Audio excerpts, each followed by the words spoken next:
Let there be grace to the name of the Lord Jesus Christ. I welcome you all in the most holy name of Jesus. We are about to meditate from 1 Corinthians chapter 3 verse 16 and 17. Last week we meditated about ಪರಿಶುದ್ಧ ಮಹಾಪರಿಶುದ್ಧವಾದ ಸ್ಥಳವಾಗಿದೆ. This body is the Holy Spirit's most holy place. ಕಳೆದ ವಾರದಲ್ಲಿ ದೇಹವೇ ಮಹಾಪರಿಶುದ್ಧವಾದ ಸ್ಥಳ ಪವಿತ್ರ ಆತ್ಮನಿಗೆ. Body is the most holy place for the Holy Spirit. ಹಾಗಾದ್ರೆ ಮಹಾಪರಿಶುದ್ಧವಾದ ಸ್ಥಳದಲ್ಲಿ ಮೋಸೆ ಹೋಗಿ ಬರ್ತಾ ಇದ್ದ. So in that most holy place Moses was going and coming. ಆದರೆ ಇವತ್ತು ಈ ಮಹಾಪರಿಶುದ್ಧ ಸ್ಥಳ ನನ್ನ ಬಾಡಿನೇ ಆಗಿಬಿಟ್ಟಿದೆ. But today this most holy place is my body. ಈ ಶರೀರವು ಮಹಾಪರಿಶುದ್ಧವಾದ ಒಂದು ಸ್ಥಳವಾದ ನಿಮಿತ್ತ, just because this body is the most holy place, ಈ ಶರೀರದಲ್ಲಿ ಪಾಪಕ್ಕೆ ಅನುಮತಿನ ಕೊಡಬಾರದು. we should not give chance or permission for sin in this body. ವಿಷಯ ಮುಖ್ಯ ವಿಷಯಗಳೇ, the main thing that we shall ask ನಮ್ಮ is, ಶರೀರದಲ್ಲಿ ಪಾಪಗಳು ಉದ್ಭವ ಆದರೆ, if sin starts existing in our body, ಶಾರೀರಿಕ ಪಾಪಗಳನ್ನ ಮಾಡ್ತಾ ಇದ್ರೆ, if we are involved in physical sins, ಮಹಾಪರಿಶುದ್ಧ ಸ್ಥಳವನ್ನ ಹಾಳು ಮಾಡಿದ್ದೀವಿ. we have ruined this most holy place. ಹಾಗಾದ್ರೆ ಪರಿಶುದ್ಧ ಆತ್ಮ ದೇವರು ಇರಲ್ಲ. So the Holy Spirit God would not be there. ನಾನು ಯೇಸು ಮೂರು ವಿಚಾರವನ್ನ ಹೇಳಿದ್ರು. Jesus said three things to me today. ಒಂದು ಹೇಳ್ತಾರೆ, ನನ್ನ ಆಲಯವನ್ನ ಸಂತೆ ಮಾಡಿದ್ದೀರಾ. Firstly he tells, you have made my temple as a market. ಎರಡನೇ ಹೇಳ್ತಾರೆ, ನನ್ನ ಆಲಯವನ್ನ ಕಳ್ಳರ ಗವಿ ಮಾಡಿದ್ದೀರಾ. Secondly he says, you have made the house of mine as a theft house. ಹೇಳ್ತಾರೆ, ನಿಮ್ಮ ಆಲಯವು ನಿಮಗೆ ಬರಿದಾಗಿ ಬಿಟ್ಟಿದೆ. And thirdly he says, your temple has become barren. ನಾಲ್ಕನೇ ಹೇಳ್ತಾರೆ, ಈ ಆಲಯದಲ್ಲಿ ನೋಡುವಂತ ಕಲ್ಲಿನ ಮೇಲೆ ಕಲ್ಲು ನಿಲ್ಲುವುದಿಲ್ಲ. And fourthly he says about this temple, one stone would not stand on the other in this temple. ಈ ನಾಲ್ಕನ್ನ ದೇವರು ಹಂಗೇ ಮಾತಾಡಿದ್ರು. And the Lord spoke to me all these 4 points.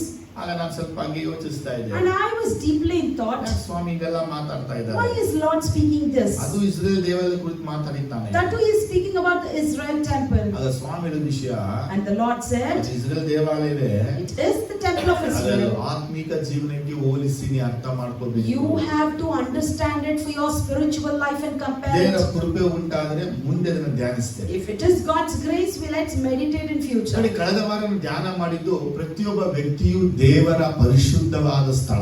Last week we meditated each and every person is the most holy place of God. ಅವನು ಯಾಕೆ ದೇವರ ಪರಿಶುದ್ಧವಾದ ಸ್ಥಳ ಅಂತ ಕೇಳಿದ್ರೆ, why he is the most holy place of God? ಅವನ ಒಳಗೆ ಪರಿಶುದ್ಧ ಆತ್ಮ ದೇವರು ವಾಸ ಮಾಡ್ತಾನೆ.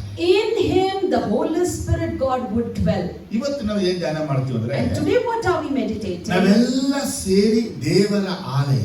We all together are God's temple. ಅಂದ್ರೆ ಕಳೆದ ವಾರ ಒಬ್ಬ ವ್ಯಕ್ತಿಯನ್ನ ಮಹಾಪರಿಶುದ್ಧ ಸ್ಥಳ ಅಂತ ಕರೆದ ದೇವರು. Last week God who called one person as the most holy place. ಇವತ್ತು ಇರುವಂತ ಎಲ್ಲರನ್ನ ಸೇರಿ ಹೇಳ್ತಾನೆ, ಎಲ್ಲರೂ ಸೇರಿ ದೇವರ ಮಹಾಪರಿಶುದ್ಧವಾದ ಸ್ಥಳ. And today he is showing everyone and says all together form as a most holy place. ಆದರೆ ಈ ಒಂದು ವಿಷಯ ಮಾತ್ರ ಆಳವಾಗಿ ತಿಳ್ಕೋಬೇಕು. So this one topic we have to go in depth. ದೇವರು ನಮ್ಮನ್ನ ಪರಿಶುದ್ಧ ಸ್ಥಳ ಎಂಬುದಾಗಿ ಎಲ್ಲರನ್ನ ಒಟ್ಟಾಗಿ ಸೇರಿ ಕರೀತಾನೆ. So the Lord is calling all of us together as the most holy place. ಹಾಗಾದ್ರೆ ನಾವು ಮೋಸ್ಟ್ ಹೋಲಿ ಪ್ಲೇಸ್ ನಾವೇ. So we are the most holy place. Holi place ನಾವೇ. We are the holy place. ಪ್ರಕಾರಗಳು ನಾವೇ. We are the outer court also. Amen, hallelujah. Amen, hallelujah. ಇಲ್ಲಿ ಪೌಲನು ಕೊರಿಂಥದವರಿಗೆ ಹೇಳಿದ ವಿಚಾರ ಏನು? So here we see what Paul is telling to the Corinthians. 17ನೇ ಭಾಗ ಹೇಳ್ತಾನೆ, In 17th verse he ಒಬ್ಬನು says, ದೇವರ ಪರಿಶುದ್ಧ ಆಲಯವನ್ನ ಕೆಡಿಸಿದರೆ, if anyone destroys God's temple, ದೇವರು ಅವನನ್ನ ಕೆಡಿಸಿ ಬಿಡುವನು. God will destroy him. ಯಾಕಂದ್ರೆ ದೇವರ ಆಲಯವು ಪವಿತ್ರವಾದದ್ದು. For God's temple is sacred. ಆ ಆಲಯವು ನೀವೇ. And you are that temple. ನೋಡಿ, ಇಲ್ಲಿ ಏನನ್ನ ಕಾಣ್ತೀವಂದ್ರೆ, See, what do we see here? ನಮ್ಮೆಲ್ಲರನ್ನ ಸೇರಿ ಪವಿತ್ರ ಆಲಯ ಎಂಬುದಾಗಿ ದೇವರು ಕರೆದಿದ್ದಾರೆ. The Lord is addressing all of us together as the temple of God. ಹಾಗಾದ್ರೆ ಈ ಪವಿತ್ರ ಆಲಯವನ್ನ ಯಾರಾದರೂ ಕೆಡಿಸಿದ್ರೆ, So if anyone comes and destroys this ದೇವರು temple, ಅವನನ್ನ ಕೆಡಿಸುತ್ತೇನೆ ಅಂತ ಹೇಳ್ತಾ ಇದ್ದಾರೆ. God is telling that he would destroy him. Amen, Amen, hallelujah. Jesus ಈ ಮಾತನ್ನ ಹೇಳುವಾಗ, When Jesus said these words. ಯೋಹಾನ ಸುವಾರ್ತೆ 2ನೇ ಚಾಪ್ಟರ್ ನ ಓದಿದೋ We read in John chapter 2. Jesus ಹೇಳ್ತಾರೆ ಈ ದೇವಾಲಯವನ್ನ ಕೆಡವಿರಿ, Jesus tells you destroy this temple. ನಾನು 3ನೇ ದಿನದಲ್ಲಿ ಇದನ್ನು ಎಬ್ಬಿಸುವೆ. I would raise it in the 3rd day. ಏನು ಹೇಳ್ತಾರೆ? What is Jesus telling?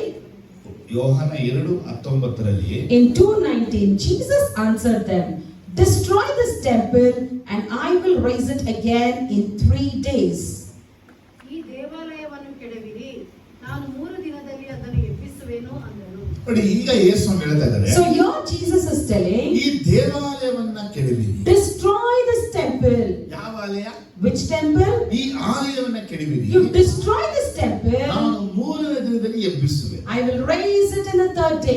ಆದ್ರೆ ಕೊರಿಂಥದಲ್ಲಿ ಓದುವಾಗ But when you read in Corinthians, ಯಾವನಾದರೂ ದೇವಾಲಯವನ್ನ ಕೆಡಿಸಿದರೆ if anyone would destroy the temple, ದೇವರು ಅವರನ್ನ ಕೆಡಿಸಿ ಬಿಡುವರು. God would destroy him. ನೋಡಿ, ಈ ವಾಕ್ಯಕ್ಕೂ ಆ ವಾಕ್ಯಕ್ಕೂ ವ್ಯತ್ಯಾಸವನ್ನ ನೀವು ಕಾಣಬಹುದು. So you can see the difference for both the words. ಯಾಕೆ?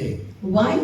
ಇಲ್ಲಿ ಕರ್ತನು ತನ್ನ ದೇಹವನ್ನ ಹೇಳ್ತಾ ಇದ್ದಾರೆ. So here the Lord is speaking about his body. ಕರ್ತನ ದೇಹವು ಒಂದು ಸಲ ಮಾತ್ರವೇ ಅದು ಛಿದ್ರವಾಯಿತು. The Lord's body was turned into pieces just once. ಇದನ್ನ ಹಿಂದೆ ನಿಮಗೆ ಬಿಡಿಸಿ ಹೇಳಿದ್ದೆ. I had explained about this ಈಗ ನೀವು ಒಂದು earlier. ಆಲಯವಾಗ ನೋಡ್ಕೋವಾಗ, Now when you look into as a ಆಲಯ temple, ಅನ್ನುವಾಗ ರೈಟ್ ಟು ಲೆಫ್ಟ್ ಅಲ್ಲಿ ಗೋಡೆ ಇರ್ತದೆ. a temple means towards its right and left there's a wall. ಮೇಲೆ RCC hockey Gumbaz There will be a ಇರ್ತದೆ. ceiling on the top ಕೆಳಗೆ flooring ಅನ್ನು cover and ಮಾಡಿ. there is a flooring below. ಇದನ್ನ ನಾವು ಕ್ರಿಸ್ತನ ಬಾಡಿ ಆಗಿ ತಿಳ್ಕೊತೀವಿ. We will understand it as a body of Christ. ಮೊದಲನೇದು ರೈಟ್ ಅಲ್ಲಿರುವಂತ ಗೋಡೆಗೆ ಹೊಳೆಯಲ್ಪಟ್ಟಿತ್ತು ಯೇಸು ಕ್ರಿಸ್ತನ ಕೈ ಹೊಳೆಯಲ್ಪಟ್ಟಂತ ಮೊಳೆ. And the right side wall represents the nail that was pierced in the right hand of Jesus. Left ಅಲ್ಲಿ ಬರುವಂತ ಗೋಡೆ ಯೇಸು ಕ್ರಿಸ್ತನ ಲೆಫ್ಟ್ ಹ್ಯಾಂಡ್ ಗೆ ಜಳಲ್ಪಟ್ಟಂತ ಮೊಳೆ ಆಗಿದೆ. The left side wall speaks about the nail pierced in the left hand of Jesus. ಕೆಳಗೆ ಕಾಣುವಂತದ್ದು ಯೇಸು ಕ್ರಿಸ್ತನ ಎರಡು ಕಾಲಿಗೆ ಜಳಲ್ಪಟ್ಟಂತ ಮೊಳೆ ಆಗಿತ್ತು. The flooring represents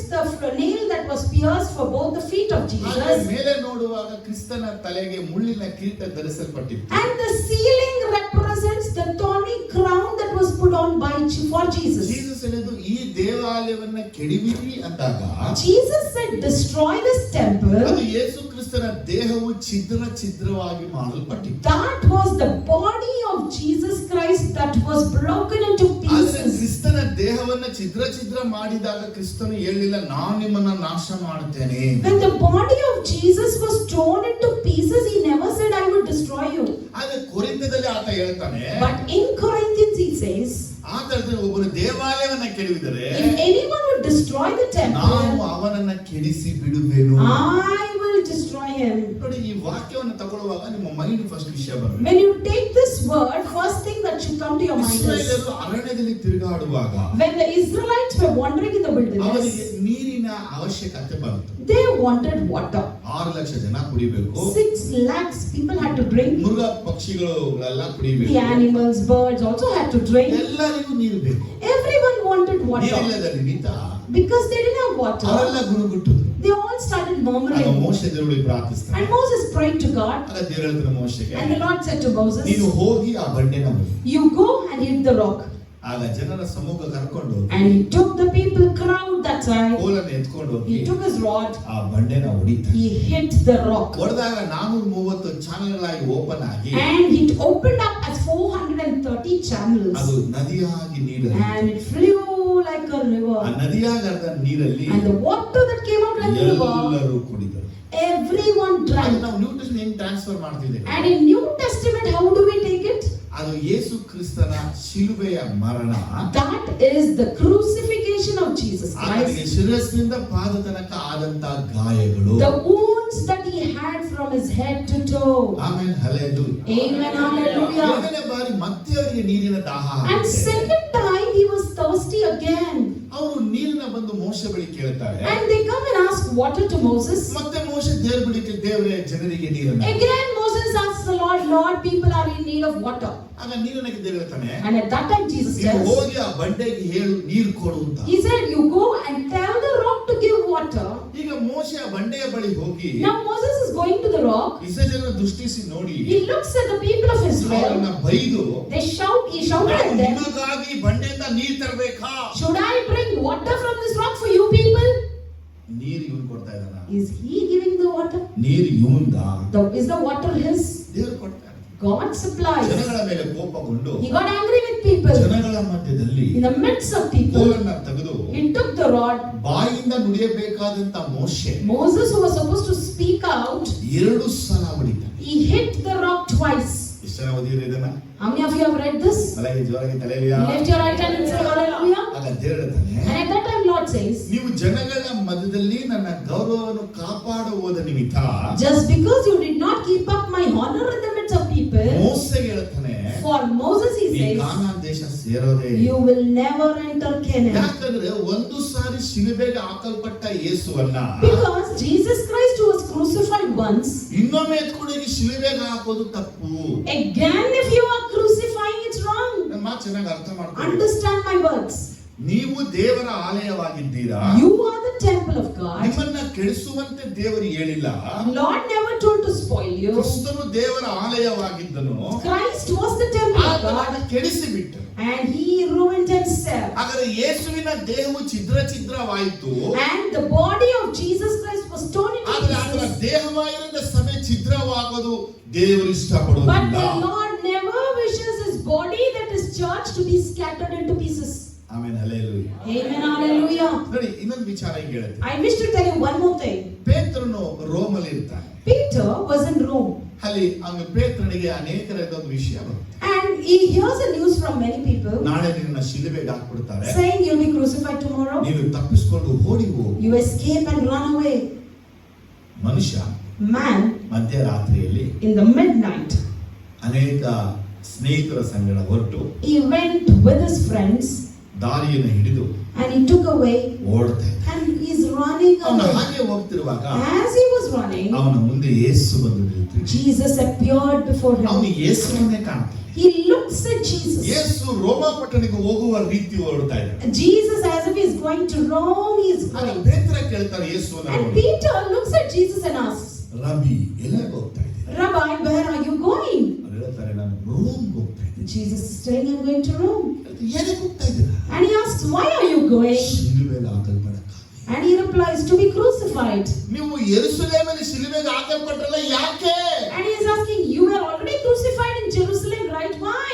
ಅದಕ್ಕೆ ಜೀಸಸ್ ಹೇಳ್ತಾರೆ, And Jesus says, ಜಗತ್ತಿಗೆಲ್ಲ ಯೆರೂಸಲೇಮ್ ಶಿಲುಬೆಗೆ ಹಾಕಲ್ಪಟ್ಟೆ, for the whole world I was being crucified in Jerusalem, ನಿನಗಾಗಿ ಹೋಗ್ತಾ ಇದ್ದೀನಿ ಶಿಲುಬೆಗೆ ಹಾಕಲ್ಪಟ್ಟೆ. and for you I'm going again to be crucified. ಆಗ ಅವನು ಯೇಸುವಿನ ಕೈ ಹಿಡಿದು And that time he held the hands of ಆತನ Jesus. ಕ್ಷಮಾಪಣೆ ಕೇಳಿ, He asked forgiveness. ನಾನು ಹೋಗ್ತೀನಿ ಅಂತ ಹೇಳಿ And he said, I would go. ರೋಮದಲ್ಲಿ ಬಂದು He came to Rome, ತಲೆ ಕೆಳಗಾಗಿ ಶಿಲುಬೆಗೆ ಹಾಕಲ್ಪಟ್ಟು ಮರಣವನ್ನು and ಹೊಂದಿದ. inwardly he was crucified and he faced death. ನೋಡಿ, ಕ್ರಿಸ್ತನು ಒಂದು ಬಾರಿ ಶಿಲುಬೆಗೆ ಹಾಕಲ್ಪಟ್ಟದ್ದು ನಿಜ.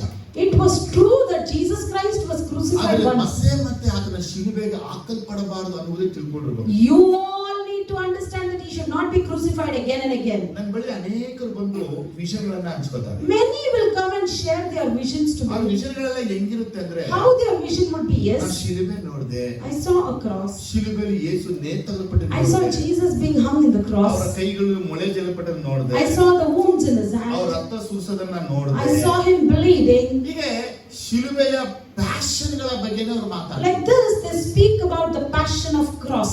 ಆಗ ಅವ್ರಿಗೆ ಏನಾಗಿದೆ, ಇದ್ಯಾಕೆ ನನಗೆ ತೋರಿಸ್ತಾ ಇದ್ದಾರೆ? And they have the thing like, why God is showing me this ಆಗ sight? ಅಂಥವ್ರಿಗೆ ಹೇಳೋದು ಒಂದೇ ಒಂದು ವಿಷಯ For ಏನಂದ್ರೆ, such people, what I say is, ಶಿಲುಬೆಗೆ ಮತ್ತೆ ನೀವು ಯೇಸುವನ್ನ ಹಾಕ್ತಾ ಇದ್ದೀರಾ. you are crucifying Jesus ನೀವು again. ಮಾಡುವ ಪಾಪಗಳು, ತಪ್ಪುಗಳು, ಅಪರಾಧಗಳು ಅಗೇನ್ ಜೀಸಸ್ ಅನ್ನ ಕ್ರೂಸಿಫಿಕೇಶನ್ ಮಾಡ್ತಾ ಇದೆ. The blame, the mistake that you sin that you are committing is crucifying you again. ಸಭಿಕರು, ಸಭೆಯಲ್ಲಿರುವಂತವರು ಎಷ್ಟು ಜನ ಮತ್ತೆ ಕ್ರಿಸ್ತನನ್ನ ಶಿಲುಬೆಗೆ ಹಾಕ್ತಾ ಇದ್ದಾರೆ? The church members, how many times are you people crucifying the Lord? ಅದಕ್ಕಾಗಿ ಇದೇನು ದೋಸೋದು?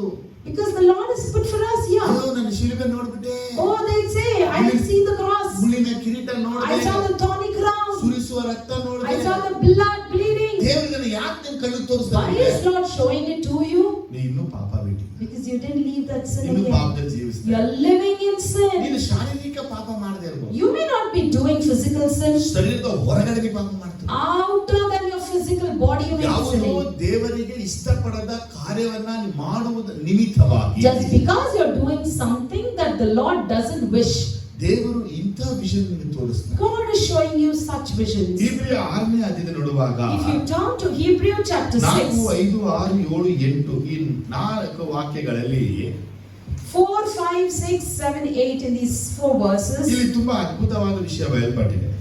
very beautiful words. ಇಬ್ರಿಯ 4, 4ರಿಂದ 8. Hebrew 4, 4 to 8. For somewhere he has spoken about the seventh day in these words. And on the seventh day, God rested from all his work. Hebrews chapter 6. Hebrews 6. Chapter 6 ಅಲ್ಲಿ 4 to 8. It is impossible for those who have once been enlightened, who have tasted the heavenly gift, who have shared the Holy Spirit, who have tasted the goodness of the word of God and the power of the coming ages, if they fall away, to be brought back to repentance, because to their loss are crucifying the Son of God all over again and subjecting him to public disgrace. 6ನೇ ವಾಕ್ಯ ಮೇಲ್ಪಟ್ಟಿದೆ. The 6th verse says, ಏನಿದೆ ಅದರಲ್ಲಿ? it speaks about, ಯಾಕಂದ್ರೆ ಅವರು ತಮ್ಮ ಪಾಲಿಗೆ ದೇವರ ಮಗನನ್ನು ಪುನಃ ಶಿಲುಬೆಗೆ ಹಾಕುವವರು, they would crucify the Son of God again, ಆತನು ಎಲ್ಲರ ಮುಂದೆ ಅವಮಾನ ಪಡಿಸುವವರು ಆಗಿದ್ದಾರೆ. and they will be subjecting him to public disgrace. ಇವತ್ತು ಅನೇಕರು ದೇವರ ಜ್ಞಾನವನ್ನ ಸೇರಿದ್ದಾರೆ. Today many are involved in godly wisdom. ಪವಿತ್ರಾತ್ಮನ ಅನುಭವಗಳು ಉಂಟಾಗಿದೆ. They have the experience of the Holy Spirit. ಅವರಿಗೆ ವಾಕ್ಯಗಳ ಸತ್ಯ ತಿಳಿದಿದ್ದಾರೆ. They know the truth of the word. ಕ್ರಿಸ್ತನ ಬರಣ ಬಗ್ಗೆ ತಿಳ್ಕೊಂಡಿದ್ದಾರೆ. They know about the coming of the Lord. ಏನೆಲ್ಲ ಆಗುತ್ತೆ ಎಲ್ಲ ವಿಚಾರ ಗೊತ್ತು. What happens, they know everything. ಇದೆಲ್ಲ ತಿಳಿದಿರುವೆ In spite of knowing, ಕ್ರಿಸ್ತನನ್ನ ಬಿಟ್ಬಿಡು. they left Christ. ಒಂದು ವೇಳೆ ನೀ ಯೇಸುವನ್ನ ಬಿಟ್ಟಿದ್ದೇ ಆಗಿದೆ, If in case you have left Jesus, ನೀ ಯೇಸುವನ್ನ ಆಸ್ತಿಗೂ ಹಣಕ್ಕೂ ಸೊತ್ತುಗೂ ಮಾರ್ಬಿಟ್ಟಿದ್ರೆ, if you have sold Jesus for money, property, riches or something, fame ಆಗಿರ್ಬೋದು ಅಥವಾ ಇನ್ನೊಂದಕ್ಕಾಗಿ ಯೇಸುವನ್ನ you ಬಿಟ್ಕೊಟ್ಬಿಟ್ಟಿದ್ರೆ, might, if you have left Jesus for your name or fame or something else, ನೀ ಎಲ್ಲಾರ ಮುಂದೆ ಯೇಸುವನ್ನ ಅವಮಾನ ಪಡಿಸ್ತಾ ಇದೀಯಾ? that is like you are putting the Lord into public disgrace. ಅದು ಮಾತ್ರ ಯೇಸುವನ್ನ ಪುನಃ ನೀ ಶಿಲುಬೆಗೆ ಹಾಕ್ತಾ ಇದೀಯ. And not only that, you are crucifying Jesus again. ಇವತ್ತು ದೇವ ವಿಶ್ವಾಸಿಗಳು ದೇವ ಸಭಿಕರು ಚೆನ್ನಾಗಿ ತಿಳ್ಕೋಬೇಕು. Today the believers of God and church should understand it. ಒಬ್ಬ ದೇವ ಮನುಷ್ಯ, ಒಬ್ಬ ದೇವ ಸೇವಕ ನಾನು ಕೆಡಿಸ್ತಾ ಇದ್ದೀನಾ? Am I ruining a man of God or a servant of God? ಒಂದು ದೇವ ವಿಶ್ವಾಸಿನ ನಾನು ಕೆಡಿಸ್ತಾ ಇದ್ದೀನಾ? Am I ruining a believer? ಇದು ನಮಗೆ ಜ್ಞಾನದಲ್ಲಿ ಇರಬೇಕು. We should have this in sense. ಸ್ವಾಮಿ ಹೇಳ್ತಾನೆ, ಒಬ್ಬನು ದೇವಾಲಯವನ್ನ ಕೆಡಿಸಿದ್ರೆ ನಾನು ಅವನನ್ನ ಕೆಡಿಸಿ ಬಿಡು. The Lord says, if anyone who destroys my temple, I would destroy him. Amen, hallelujah. Amen, hallelujah. ನೀವು ಸತ್ಯವೇದದಲ್ಲಿ ನೀವು In your scripture, ಅರಣ್ಯ ಕಾಂಡದಲ್ಲಿ ನೋಡೋಣ. let's look in the book of Numbers, 16ನೇ ಅಧ್ಯಾಯದಲ್ಲಿ ನೋಡಬಹುದು ಇದನ್ನ. chapter 16. ಇಲ್ಲಿ ಕೊರಹ, ದಾತನ, ಅಭಿರಾಮರು Here we see about Korah, Dathan and Abiram. ಮೋಶೆ ಆರೋನರಿಗೆ ವಿರುದ್ಧವಾಗಿ ತಿರುಗಿ ಬೀಳುತ್ತಾರೆ. They rebelled against Moses and Aaron. ತಿರುಗಿ ಬಿದ್ದುಬಿಟ್ಟು Once they rebelled, ದೇವ್ರ ಜೊತೆ ಮಾತ್ರ ಮಾತಾಡಲ್ಲ, and what God only will He speak with you? ನೀವು ಮಾತ್ರ ದೇವರಿಂದ ಪ್ರತಿಷ್ಠರಾದವರು. Only are you the dedicated people? ನಾವು ಪ್ರತಿಷ್ಠಿಸಲ್ಪಟ್ಟಿಲ್ವಾ? Are we not God's people? ಹೀಗೆಲ್ಲ ಮಾತಾಡ್ತಾರೆ. They spoke like this. ಆಗ ಮೋಶೆ ಹೇಳ್ತಾನೆ, And then Moses tells, ಸರಿ ನಾಳೆ ಬನ್ನಿ, okay, you come tomorrow. ನಾವು ನೋಡೋಣ Let's see ದೇವರು ಯಾರ ಪಕ್ಷ ವಹಿಸ್ತಾರೆ, on whose side is the Lord ದೇವರು ಯಾರ ಜೊತೆಯಲ್ಲಿ. and with whom is God. ಅದು ಮೋಶೆ ಕೊರಹನ್ ಹೇಳ್ತಾನೆ, And Moses tells to ಜನ Korah, ಸಮೂಹ ಎಲ್ಲ ಸೇರಿಸಿ ಹೇಳ್ತಾನೆ, he gathers the people and ನೀವು says, ಧೂಪಾರ್ಘ್ಯ ತಗೊಂಡು ಒಟ್ಟಾಗಿ ಬನ್ನಿ. you take the incense and come together. 260 ಜನ ಧೂಪವೇದಿ ತಗೊಂಡು ಬರ್ತಾರೆ ಯೆಹೋವನ ಸನ್ನಿಧಿಗೆ. 260 members will come with the incense to the Jehovah's presence. ಏನಕ್ಕೆ? ದೇವರಿಗೆ ಧೂಪವನ್ನ ಹಾಕುವುದು. That is to offer incense to God. 16ನೇ ಅಧ್ಯಾಯದಲ್ಲಿ 17ನೇ ವಾಕ್ಯ ಓದುವಾಗ, And when you read the 17th verse, 18-19 ಓದುವಾಗ 18 and 19 you see, so each man took the censer, put fire or incense in it, and stood with Moses and Aaron at the entrance of the tent of meeting. When Korah had gathered all the followers in opposition to them, At the entrance of the tent of meeting, the glory of the Lord appeared to the entire assembly. The Lord said to Moses and Aaron, "Separate yourself from their assembly, so that I can put an end to them at once." ನೋಡಿ, ಇಲ್ಲಿ ಏನ್ ಬೇರ್ಪಡಿದೆ ಅಂತ So ಹೇಳಿದ್ರೆ, what the word says is, ಧೂಪಾರತಿಯನ್ನ ಎತ್ತುಕೊಂಡು ಬಂದಂತ 260 ಮಂದಿ ಅನ್ಕೊಳ್ತೀವಿ ನಾವು. and we see about the people who are carrying the incense for 260 members. ಇದನ್ನು ಬೇರೆ ರೀತಿ ತಗೊಳ್ಬೇಡಿ. ಈ ಧೂಪಾರತಿ ಅನ್ನೋದು ದೇವರಿಗೆ ಧೂಪ ಹಾಕುವಂತ ಒಂದು ಸೇವೆ. This offering incense is a service that is done to God. ನನಗೆ ಈ ವಾಕ್ಯವನ್ನ ಓದುವಾಗ ದೇವರು ಮೋಸೆ ಎಷ್ಟು ಜ್ಞಾನಿ ಇದ್ದಾನೆ ಸ್ವಲ್ಪ ನೋಡ್ದ ಅಂತ ಹೇಳಿದ್ರು. When I was reading this verse, the Lord said, "See how wise Moses is." ಮೋಸೆ ಧೂಪ ಹಾಕುವುದಕ್ಕಾಗಿ ಇವ್ರನ್ನ ದೇವದರ್ಶನ ಗುಡಾರದ ಒಳಗೆ ಕರೆಯಲಿಲ್ಲ. So Moses did not call them inside the tent to offer incense. ಧೂಪ ವೇದಿಯಲ್ಲಿ ಬಂದು ಧೂಪ ಹಾಕಬೇಕು.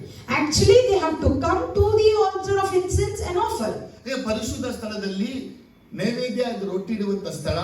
In the holy place, there is a showbread, ಸ್ತಂಭ, there is a lampstand, ಧೂಪ ವೇದಿ and a menorah. ಆಗ ಪ್ರತಿಯೊಬ್ಬನು ಯಾರಿಗೆಲ್ಲ ದೇವರ ಸೇವೆ ಕೊಡಲ್ಪಟ್ಟಿರುತ್ತೋ For whomever the ministry of God is given, ಅವರು ಮಾತ್ರ ಹೋಗಿ ಧೂಪ ವೇದಿಗೆ ಧೂಪವನ್ನು ಹಾಕಬೇಕು. only they should go to the altar of incense and offer there. ಆದ್ರೆ ಮೋಶೆ ಇವರನ್ನ ದೇವದರ್ಶನ ಗುಡಾರದ ಪರಿಶುದ್ಧ ಸ್ಥಳಕ್ಕೆ ಕರೆದುಬಿಟ್ಟು ಧೂಪ ಹಾಕಕ್ಕೆ ಹೇಳಿಲ್ಲ. So here Moses never called these people inside the tent and asked them to offer the incense in the altar. ಈ ವಿಷಯ ಹೇಳುವಾಗ ನಂಗೆ ನಗುನೇ ಬಂದ್ಬಿಡ್ತು. When he said this word, I was feeling to laugh. ಯಾಕಂದ್ರೆ ದೇವರು ಎಷ್ಟು ಜ್ಞಾನಿಯಾಗಿದ್ದಾನೆ, ಮೋಸೆಗೆ ಎಷ್ಟು ಜ್ಞಾನ ಇದೆ ತಿಳ್ಕೊಬೇಕು. See how wise the Lord is and how wise Moses is ಈಗ also. ಒಂದು ವೇಳೆ ಧೂಪಕ್ಕೆ ಎತ್ಕೊಂಡ್ಬಿಟ್ಟು ದೇವಾದ ಧೂಪ ಹಾಕ್ಬಿಟ್ಟಿದ್ರೆ If in case he had taken the incense and entered into the tent to offer the incense, ಏನಾಗ್ತಿತ್ತು? what would have happened? That is ಅದೇ the ಮೋಸೆ ಹೇಳ್ತಾನೆ ದೇವರ ಸನ್ನಿಧಿ ಬಂದು ಹಾಕಿ.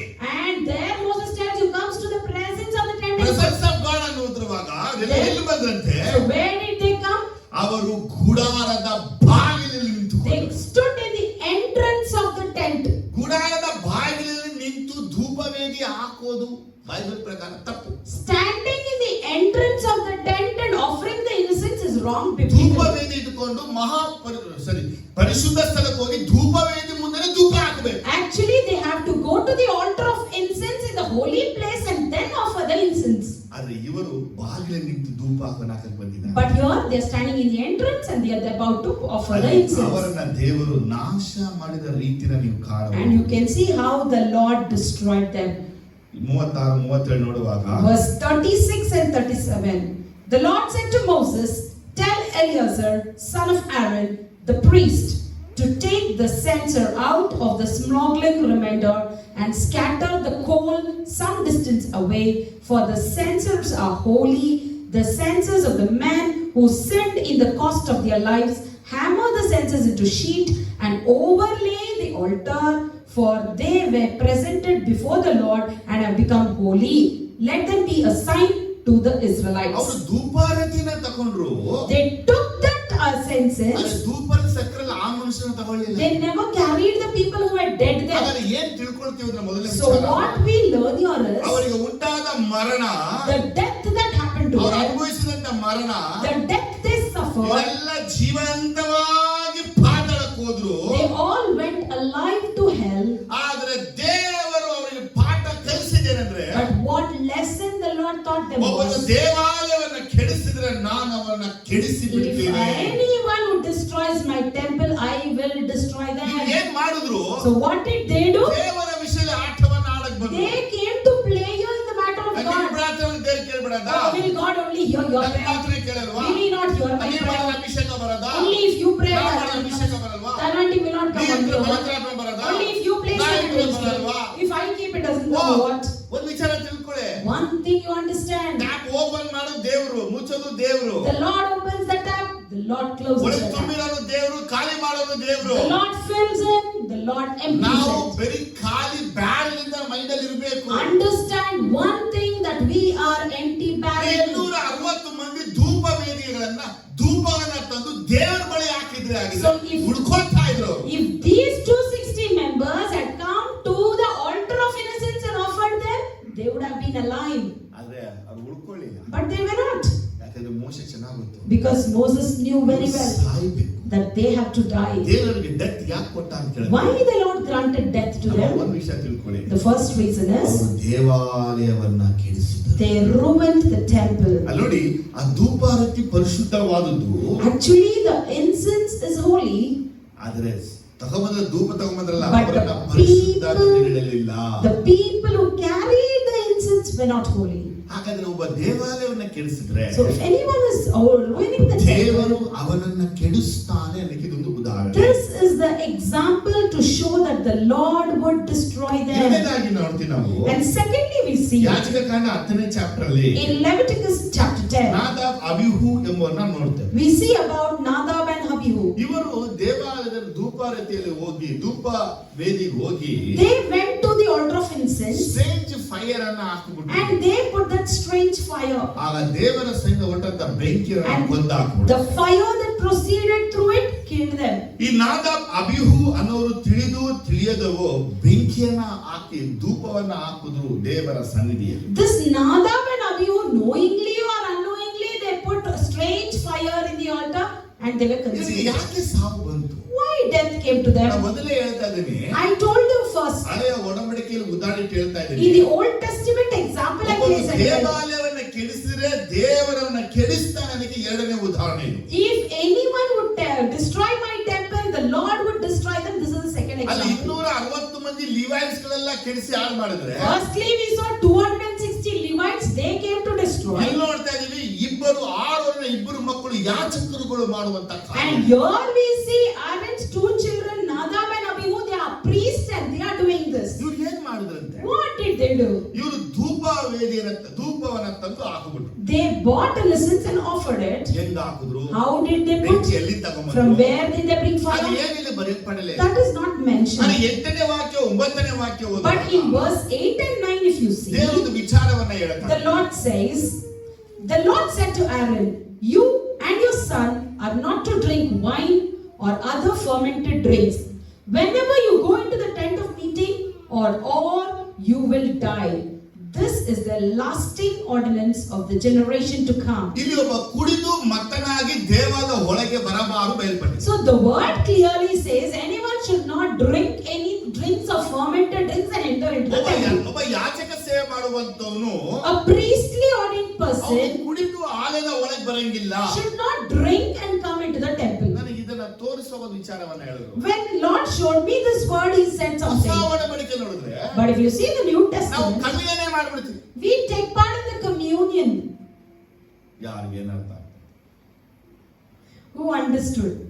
ಇವತ್ತು ಕ್ಯಾಥಲಿಕ್ ಅಲ್ಲಿ ಇದ್ದಾಗ When we were in Catholic Church, ಎಲ್ಲ ಹೋಗ್ಬಿಟ್ಟು ಕಮ್ಮಿಯನ್ ತಗೋತಾರೆ. everyone goes and takes ಆ ಫಾದರ್ communion. ಅವರಿಗೆ ಕೊಡೋದು ಯಾರು? ವೈನೇ ಕೊಡೋದು ಅವರಿಗೆ. The Father gives them the it wine. Is not A grape juice. It is not grape juice. ಹಾಗಾದ್ರೆ ಆಲಯದಲ್ಲಿ ಇರುವಂತನು ಕುಡಿಲೂಬಾರದು ಕೊಡಲೂಬಾರದು ಅಂತ Bible ಬಯಲ್ಪಟ್ಟಿದ್ರೆ, But here the word says one who is in the temple should not drink and should not serve. ಆದ್ರೆ ಚರ್ಚ್ಗಳಲ್ಲಿ ಏನು But ಮಾಡ್ತಾ ಇದ್ದಾರೆ? what do we see in those churches? ತಲೆಯಲ್ಲಿ ಚೊಂಗಮೆ Say amen, hallelujah. ಹೇಗೆ ವೇತು ಚೊಲ್ಗೋ ಸರಿಯಾ? Hallelujah. ನಿಮ್ಮಲ್ಲಿ ಎಷ್ಟು ಜನ ವೈನ್ ಮತ್ತೆ ಬ್ರೆಡ್ ತಗೊಂಡಿದ್ರೆ ಚರ್ಚಲ್ಲಿ ಹೋಗಿ? How many of you have taken the bread and wine in the church? ಇಲ್ವಾ? ಅವ್ರು ಯಾವ ವೈನ್ ಕೊಟ್ರು? What wine did they give? Fresh juice ಅನ್ನ ಕೊಟ್ರ? Did they give you the fresh juice? ಇಲ್ಲ ಇಲ್ಲ. No. ಇಲ್ಲಿ ಏನು ಕಮಾಂಡ್ ಇದೆ? So what's the command? ಒಬ್ಬನು ಕುಡಿದು Anyone should not drink ಅದು ದ್ರಾಕ್ಷಾರಸ ಕುಡಿದು or drink fermented ದೇವಾಲಯದ drinks, ಒಳಗೆ ಬರಂಗಿಲ್ಲ. and they are prohibited to come inside the ಬಂದ್ರೆ ಅವನು temple. ಸತ್ತೋಗ್ತಾನೆ. If he comes, he would ಆದರೆ die. ದೇವರ ಆಲಯವು ಪರಿಶುದ್ಧವಾದದ್ದು. So the temple of God is ಈ holy. ಪರಿಶುದ್ಧ ಆಲಯದ ಒಳಗೆ ಬರು ಕುಡುಕರು ಒಳಗೆ ಬರಂಗಿಲ್ಲ. So drunkards are not supposed to ಕುಡಿದು come in. ಬರಂಗಿಲ್ಲ. You should not drink and come in. ಮದ್ಯಪಾನ ಮಾಡಿ ಬರಂಗಿಲ್ಲ. No consuming alcohol and ಆದರೆ come. ನಮ್ಮನ್ನ ವೈನ್ ಕಂಟ್ರೋಲ್ ಮಾಡಬಾರದು. So the wine should not control ಇದನ್ನ us. ದೇವರು ಆಜ್ಞಾಪನೆ ಮಾಡಿದ್ದಾನೆ. This is what the Lord ಆದರೆ commands. ನಾದಾಬ್ ಅಬಿಹು ಸಾಯಕ್ಕೆ ಏನು ಕಾರಣ ಅಂದ್ರೆ And what is the reason for the death of Nadab and Abihu? ಅವರಿಬ್ರು ಕುಡಿದು ಬಿಟ್ಟಿದ್ರು. Both were drunk.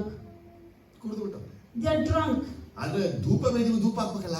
But in the incense altar they have to offer, right? ಹಾಗಾದ್ರೆ ಬೆಂಕಿಯಲ್ಲಿ ತಂದು So from where did they bring the fire? ತಗೊಂಬಂದ They brought some strange fire and put it. ಅದಕ್ಕಾಗಿ ಸತ್ತೋದು. So they were dead. ದೇವ್ರ ವಾಕ್ಯ ಹೇಳುತ್ತೆ, The word says, ಧೂಪ ವೇದಿಗೆ ನಾವು ಕೆಂಡಗಳನ್ನ ಹಾಕುವಾಗ when we offer the coal for the offer of ಈ incense, ಕೆಂಡವು ಬ್ರೇಸನ್ alter ಇರುವಂತ ಕೆಂಡವನ್ನೇ ತಂದ the coal should be taken from the brazen altar and ಅಂದ್ರೆ place it up. ತಾಮ್ರದ ಯಜ್ಞವೇದಿಯಲ್ಲಿರುವಂತಹ ಕೆಂಡಗಳನ್ನ ತಂದು ಧೂಪ ವೇದಿಗಾಗಿ ಅದ್ರ ಮೇಲೆ ಧೂಪ ಹಾಕಬೇಕು. So from the brazen altar, you're supposed to bring the coal and place it in the offer of incense and offer the incense. ಇದಕ್ಕಿಂತ ಮುಂಚೆ ನೋಡಿದ್ರೆ 9ನೇ chapter 23-24ರಲ್ಲಿ In 9th chapter 23-24 we see ಆರೋನನು ಅರ್ಪಿಸಿದ ಮೊದಲನೇ ಯಜ್ಞವನ್ನ ದೇವರು ಮೆಚ್ಚಿಸಿಕೊಂಡು the Lord accepted the first sacrifice that Aaron offered. ಪರಲೋಕದ ಬೆಂಕಿ ಬಂದು ಮೇಲಿದ ಸರ್ವಾಂಗ ಹೋಮ ಕೊಬ್ಬು ಎಲ್ಲ ದಹಿಸಿ ಬಿಟ್ಟಿತ್ತು. Fire came from the presence of the Lord and consumed everything.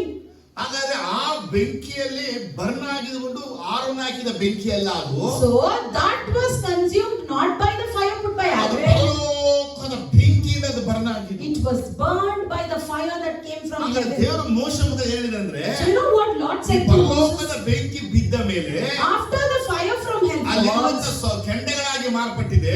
all has turned into coal. ಮತ್ತೆ ಅಲ್ಲಿ ಕೆಂಡಗಳು ಇಡಬೇಕು, So place the coal again. ತಗೊಳ್ಬೇಕು, Take it again. ಇಡಬೇಕು, Place it. ತಗೊಳ್ಬೇಕು, Take it. ಇಡಬೇಕು, Place it. ತಗೊಳ್ಬೇಕು. Take it. ಇದನ್ನು ಖಾಲಿ ಮಾಡಬಾರದು, You should not finish it. ಅದನ್ನು ಖಾಲಿ And ಮಾಡಬಾರದು. even don't finish it. ಯಾಕಂದ್ರೆ ಧೂಪ ವೇದಿ ಮೇಲೆ ಹಾಕುವಂತ ಧೂಪಕ್ಕೆ ಬೇಕಾದ ಕೆಂಡವು ತಾಮ್ರದ ಯಜ್ಞವೇದಿ ಮತ್ತು ಕೆಂಡವೇ ಆಗಿರಬೇಕು. Because the coal that you are supposed to offer in the altar of innocence should be taken from the brazen altar only. ಅದು ಬ್ರೇಸನ್ ಆಲ್ಟರ್ ಹೇಳುತ್ತೆ, That brazen altar speaks. Jesus crucifixion ಹೇಳುತ್ತೆ. The crucifixion of Jesus. ಆ crucifixion ಅಂದ್ರೆ ಕ್ರಿಸ್ತನ ಘೋರವಾದ ಮರಣ ಹೇಳುತ್ತೆ. The brutal death of Jesus it Yesu speaks. ಕ್ರಿಸ್ತನ ಸಫರಿಂಗ್ ಬಗ್ಗೆ It ಮಾತಾಡುತ್ತೆ. speaks about the suffering of the Lord. ಧೂಪ ವೇದಿಯಲ್ಲಿ ಬಂದು ಧೂಪ ಹಾಕುವ ವಿಚಾರ ಹೇಳುತ್ತೆ. And the offering innocence in the altar of innocence says. John chapter 17 Jesus prayer ಬಗ್ಗೆ It ಮಾತಾಡುತ್ತೆ. speaks about John chapter 17's prayer of ನಾನು ಪ್ರೇಯರ್ Jesus. ಮಾಡುವಾಗ ಜೀಸಸ್ ಸಫರಿಂಗ್ ಅನ್ನು ಹೊಂದಿದವನಾಗಿ When ಪ್ರಾರ್ಥಿಸಬೇಕು. Jesus was praying, he was suffering in him and praying. ಹಾಗೆ ನಾವೇ ಪ್ರಾರ್ಥಿಸುವಾಗ ಕ್ರಿಸ್ತನ ಬಾಧೆಗಳನ್ನ ಅನುಭವಿಸುತ್ತಾ ಪ್ರಾರ್ಥಿಸಬೇಕು. Similarly, when we do our prayers, we should involve in the suffering of the Christ and pray. ಎಲಿಯನು ಪ್ರಸವ ವೇದನೆ ಪಟ್ಟು ಪ್ರಾರ್ಥಿಸಿದ. Elijah prayed like a labor pain. ಇಂಥ ನೋವಿನಿಂದ ಅನುಭವಿಸುವ ಪ್ರಾರ್ಥನೆಗಳನ್ನ ದೇವರು ಕೇಳೋದು. So the Lord hears such suffering ಈ praying. ನಾದಾಬ್ ಅಬಿಹು ಸಾಯಕ್ಕೆ ಏನು ಕಾರಣ? Why was Nadab and Abihu dying?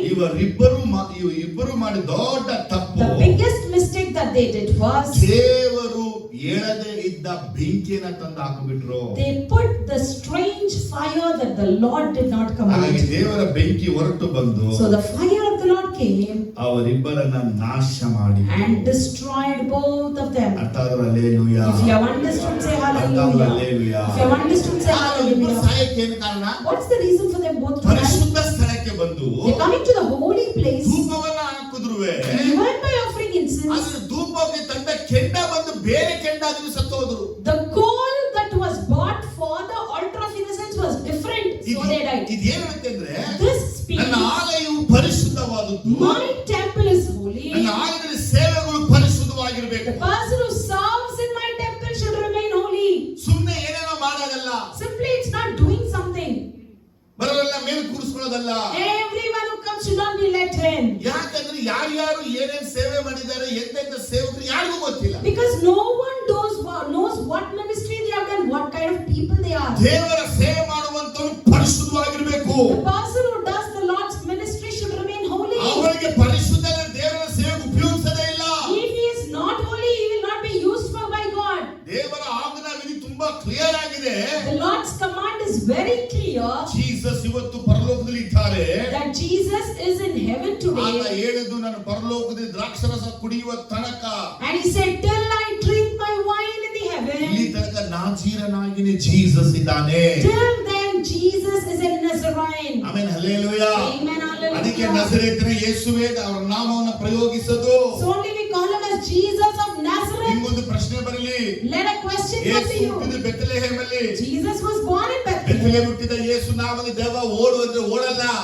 Demon, if you cast it out, go out in the name of Jesus of Bethlehem, it will not go. ಅದು ನಜರೇತಿನ ಯೇಸುವಿನ ದೆವ್ವ ಓಡಿದ್ರೆ ಓಡಬಹುದು. But if you cast the demon in the name of Jesus of Nazareth, it will go. ಹಾಗಾದ್ರೆ ಇಲ್ಲಿ Bethlehem ಇಲ್ಲ, ಅಲ್ಲಿ ನಾಜರೇತ್ ಇರೋದು. Yeah, Bethlehem is not there, Nazareth is ಅದು there. ನಾಜರೇತ್ ಅಂದ್ರೆ is a Nazarene. That Nazareth says he is a ಅದು Nazarene. ತನ್ನ ದೇಹ ಆತ್ಮ ಪ್ರಾಣವನ್ನಾದ್ರೆ ಪರಿಶುದ್ಧವಾಗಿ ಇವತ್ತು ಇದ್ದಾರೆ He has ಪರಲೋಕದಲ್ಲಿ. kept his body, soul and spirit Jana, holy even today.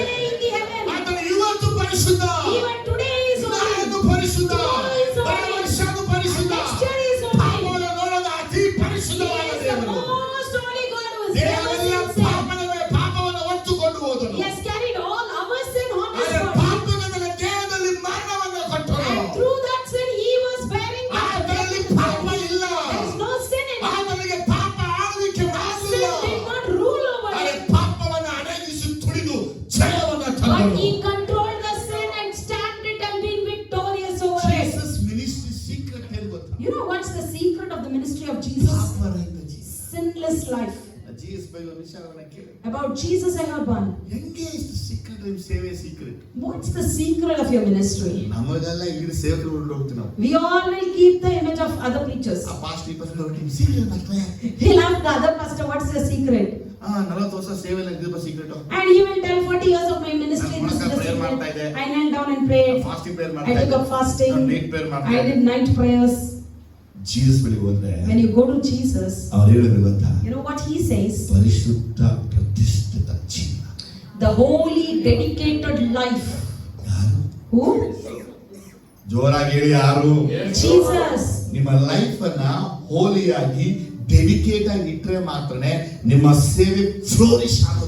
If your life is kept holy and dedicated, your ministry will flourish. ಮುಂದೆ ನಾವು ಹೇಳಬೇಕು, ನನ್ನಲ್ಲಿ ಪಾಪವನ್ನು ತೋರಿಸೋನು ಯಾರು ಅಂತ ಮುಂದೆ ನಾವು ಕೇಳಬೇಕು. In future, we should pose a challenge. Who is dare enough to show sin in me? ಈಗ ಯೇಸು ನನ್ನೊಳಗೆ ಇದ್ದಾನೆ ಅಂದ್ರೆ ಆ ಆತ್ಮ ನನ್ನೊಳಗಿದೆ. If Jesus is in me, His Spirit will be in me. Amen, hallelujah. Amen, hallelujah. ದೇವಾಲಯವನ್ನ ಕೆಡಿಸಿದ್ರೆ If anyone will ruin the temple, ದೇವರು ಅವರನ್ನು ಕೆಡಿಸಿಬಿಡ್ತಾರೆ. the Lord would ruin them. 2 ಪುನರುತ್ಥಾನ 26ನೇ ಅಧ್ಯಾಯದಲ್ಲಿ 2 Chronicles 26 16ರಿಂದ from 16 19 ವಾಕ್ಯ ಸ್ವಲ್ಪ ಓದಿ. till 19. 2 Chronicles 26 16 to 19. ಆದರೆ ಅವನು ಬಲಿಷ್ಠನಾದ ಮೇಲೆ ಗರ್ವಿಷ್ಠನಾಗಿ ಭ್ರಷ್ಟನಾದನು. ತನ್ನ ದೇವರಾದ ಯೆಹೋವನಿಗೆ ದ್ರೋಹಿಯಾಗಿ ಧೂಪವೇದಿಯ ಮೇಲೆ ತಾನೇ ಧೂಪ ಹಾಕಬೇಕೆಂದು ಯೆಹೋವನ ಆಲಯದೊಳಗೆ ಹೋದನು. ಆಗ ಮಹಾಯಾಜಕನಾದ ಅಜರ್ಯನು ಧೈರ್ಯಶಾಲಿಗಳಾದ 80 ಮಂದಿ ಇತರ ಯಾಜಕರು ಅರಸನಾದ ಉಜ್ಜಿಯನ ಹಿಂದೆಯೇ ಹೋಗಿ ಅವನೆದುರಿಗೆ ನಿಂತು ಅವನಿಗೆ, ಉಜ್ಜಿಯನೇ, ಯೆಹೋವನಿಗೋಸ್ಕರ ಧೂಪ ಹಾಕುವುದು ನಿನ್ನ ಕೆಲಸವಲ್ಲ. ಅದಕ್ಕೋಸ್ಕರ ಆರೋನನ ಸಂತಾನದವರಾದ ಯಾಜಕರು ಪ್ರತಿಷ್ಠಿತರಾಗಿದ್ದಾರೆ. ಪವಿತ್ರಾಲಯವನ್ನು ಬಿಟ್ಟು ಹೋಗು, ನೀನು ದ್ರೋಹಿ. ಇದಕ್ಕಾಗಿ ದೇವರಾದ ಯೆಹೋವನಿಂದ ನಿನಗೆ ಮಾನ ಉಂಟಾಗಲಾರದು ಅನ್ನಲು ಧೂಪ ಹಾಕಬೇಕೆಂದು ಕೈಯಲ್ಲಿ ಧೂಪಾರತಿಯನ್ನು ಹಿಡಿದಿದ್ದ ಉಜ್ಜಿಯನು ಕೋಪವುಳ್ಳವನಾದನು. ಅವನು ಯೆಹೋವನ ಆಲಯದ ಧೂಪವೇದಿಯ ಬಳಿಯಲ್ಲಿ ನಿಂತು ಯಾಜಕರೊಡನೆ ಸಿಟ್ಟಿನಿಂದ ಮಾತಾಡುತ್ತಿರುವಾಗ ಯಾಜಕರ ಸಮಕ್ಷದಲ್ಲೇ ಅವನ ಹಣೆಯಲ್ಲಿ ಕುಷ್ಠ ಹುಟ್ಟಿತು. ಕುಷ್ಠವು ಹುಟ್ಟಿತು. So leprosy broke out. ಉಜ್ಜಿಯ ಅನ್ನುವಂತ ರಾಜ, The king Uzziah. ಇವನೇನಾದ? So what happened to him? ಬಲಿಷ್ಠನಾದ, He was very powerful, ಗರ್ವಿಷ್ಠನಾದ. pride. ಇವನು ಬಂದ ಪ್ರೇಡ್ ಏನ್ ಗೊತ್ತಾ? You know what was his pride? ಇದು ಓದುವಾಗೆಲ್ಲ ಒಂದು ಪ್ರಶ್ನೆ. Whenever I read this, I have a question. ಯಾಕೆ ಈ ಹುಚ್ಚು ಬಂತು? Why did he get this madness? ದೇವಾಲಯದ ಪರಿಶುದ್ಧವಾದ ಸ್ಥಳಕ್ಕೆ ಹೋಗಿ ಧೂಪ ವೇದಿ ಮೇಲೆ ತಾನು ಧೂಪ ಹಾಕ್ಬೇಕು ಅಂತ ಆಸೆ. He had a desire to enter into the temple of the Lord and burn incense in the incense altar. ಇವನಿರುವಂತ ಆಸೆ ಕೆಲವು ಸಭೆಯಲ್ಲಿ ಇರುತ್ತೆ. Some desires that he had, even a church member. ನಾನು ಒಂದು ಪ್ರಸಂಗವನ್ನ ಮಾಡಬೇಕು, Even I should come and preach. ನಾನು ಒಂದು ಆರಾಧನೆ Even ಮಾಡಬೇಕು, I should come and lead the worship. ನಾನು ಬಂದು ಇದನ್ನ ಮಾಡಬೇಕು. Even I should come and do this. ದೇವರು ಯಾರ್ಯಾರಿಗೆ ಯಾವುದನ್ನ ನೇಮಿಸಿದಾನೆ ಅವರು ಮಾತ್ರ ಅದು ಮಾಡುವುದು What ಕರ್ತವ್ಯ. the Lord has appointed for each and everyone, they are supposed to do. ದೇವರು ನಮ್ಮನ್ನ ಗೌರವಿಸ್ತಾನೆ ಅಷ್ಟೇ. The Lord honors us, that's ಆದ್ರೆ it. ದೇವರು ಗೌರವಿಸುವುದು ತಾನು ಹೇಳಿರ್ತಾನೆ ಅದನ್ನ ಮಾಡಿದ್ರೆ ಮಾತ್ರ. And the Lord would honor only when you do what He has told you. ಏನ್ ಮಾಡಿದಂತೆ ಇವನು? So what did he do now? ಧೂಪರ್ದಿ ತಗೊಂಡು, He took the burnt incense. ಧೂಪರ್ದಿ ತಗೊಂಡು He took the burnt, ಪ್ರಕಾರವನ್ನ ದಾಟಿ crossed the court, ಪರಿಶುದ್ಧವಾದ ಸ್ಥಳಕ್ಕೆ ಹೋಗಿ entered into the holy place, ಧೂಪವೇದಿ ಮುಂದೆ ನಿಂತ್ಬಿಟ್ಟು stood front of the altar of incense. ಧೂಪ ಇಟ್ಕೊಂಡ್ಬಿಡವನೀಗ. He's holding the incense. ಅಷ್ಟರೊಳಗೆ Before that, 70 ಮಂದಿ ಯಾಜಕರು ಬಂದಿದ್ರು. 70 elders ವಾಕ್ಯದ priests came and ಮಹಾ stood. ಯಾಜಕನಾದ ಅಜರ್ಯನು ಧೈರ್ಯಶಾಲಿಯಾದ 80 ಮಂದಿ ಯಾಜಕರು ಅಂತ. And Azariah the priest with 80 courageous priests. ಏನಂತ? What the word says? ರಾಜನಿಗೇನೆ ಧೈರ್ಯ ಇದೆಯೋ ಇಲ್ವೋ, The- ಇವರಿಗೆ ಎಷ್ಟು ಧೈರ್ಯ ದೇವರ ವಿಷಯ. The king is daring or not, I don't know, but they are so daring. Raja, Then he says, King, ಇದು ನಿನ್ ಕೆಲಸ ಅಲ್ಲ, this is not your work. ದೇವರು ನಮ್ಮನ್ನು The ಆರಿಸಿಕೊಂಡಾರೆ, Lord has chosen us for ನಾವು this. ದೇವರಿಂದ We are ಪ್ರತಿಷ್ಠಿಸಲ್ಪಟ್ಟವರು. dedicated by Lord. ಇದು ಪವಿತ್ರ ಆಲಯವನ್ನು ಬಿಟ್ಟು ಹೋಗು. Go out from this holy ದೇವರಿಗೆ temple. ಡಿಸೈರ್ ಇತ್ತು, ನಿನ್ನ ಆಲಯದಲ್ಲಿ ಬಂದು ತಗಬೇಕು. And here he had the desire to come and dwell in the temple.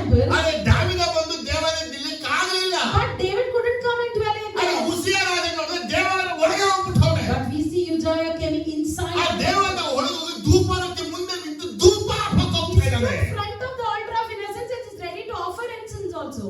ಏನಾಯ್ತಂತೆ? What happened immediately? ಅವನಿಗೆ ಕೋಪ ಬಂದಾಗ He got very angry. ಅವನ ಹಣೆ ಮೇಲೆ ಮಾತ್ರ ಕುಷ್ಠ ಬಂತು. And the leprosy broke out only on his forehead. ಯಾಕೆ ಹಣೆ ಮೇಲೆ ಮಾತ್ರ ಕುಷ್ಠ ರೋಗ? Why leprosy only forehead? ಒಬ್ಬ ರಾಜ ತನ್ನ ವಸ್ತ್ರ ಎಲ್ಲಾ ಕಡೆ ಧರಿಸ್ಕೊಂಡ್ಬಿಟ್ಟವನೆ. The king, he has put all the ತಲೆ ಮೇಲೆ king ಕ್ರೌನ್ ಹಾಕೊಂಡ್ಬಿಟ್ಟವನೆ. crown on his head. ಅವನಿಗೆ ಜಾಗ ಇರೋದು ಎಲ್ಲಿಗ?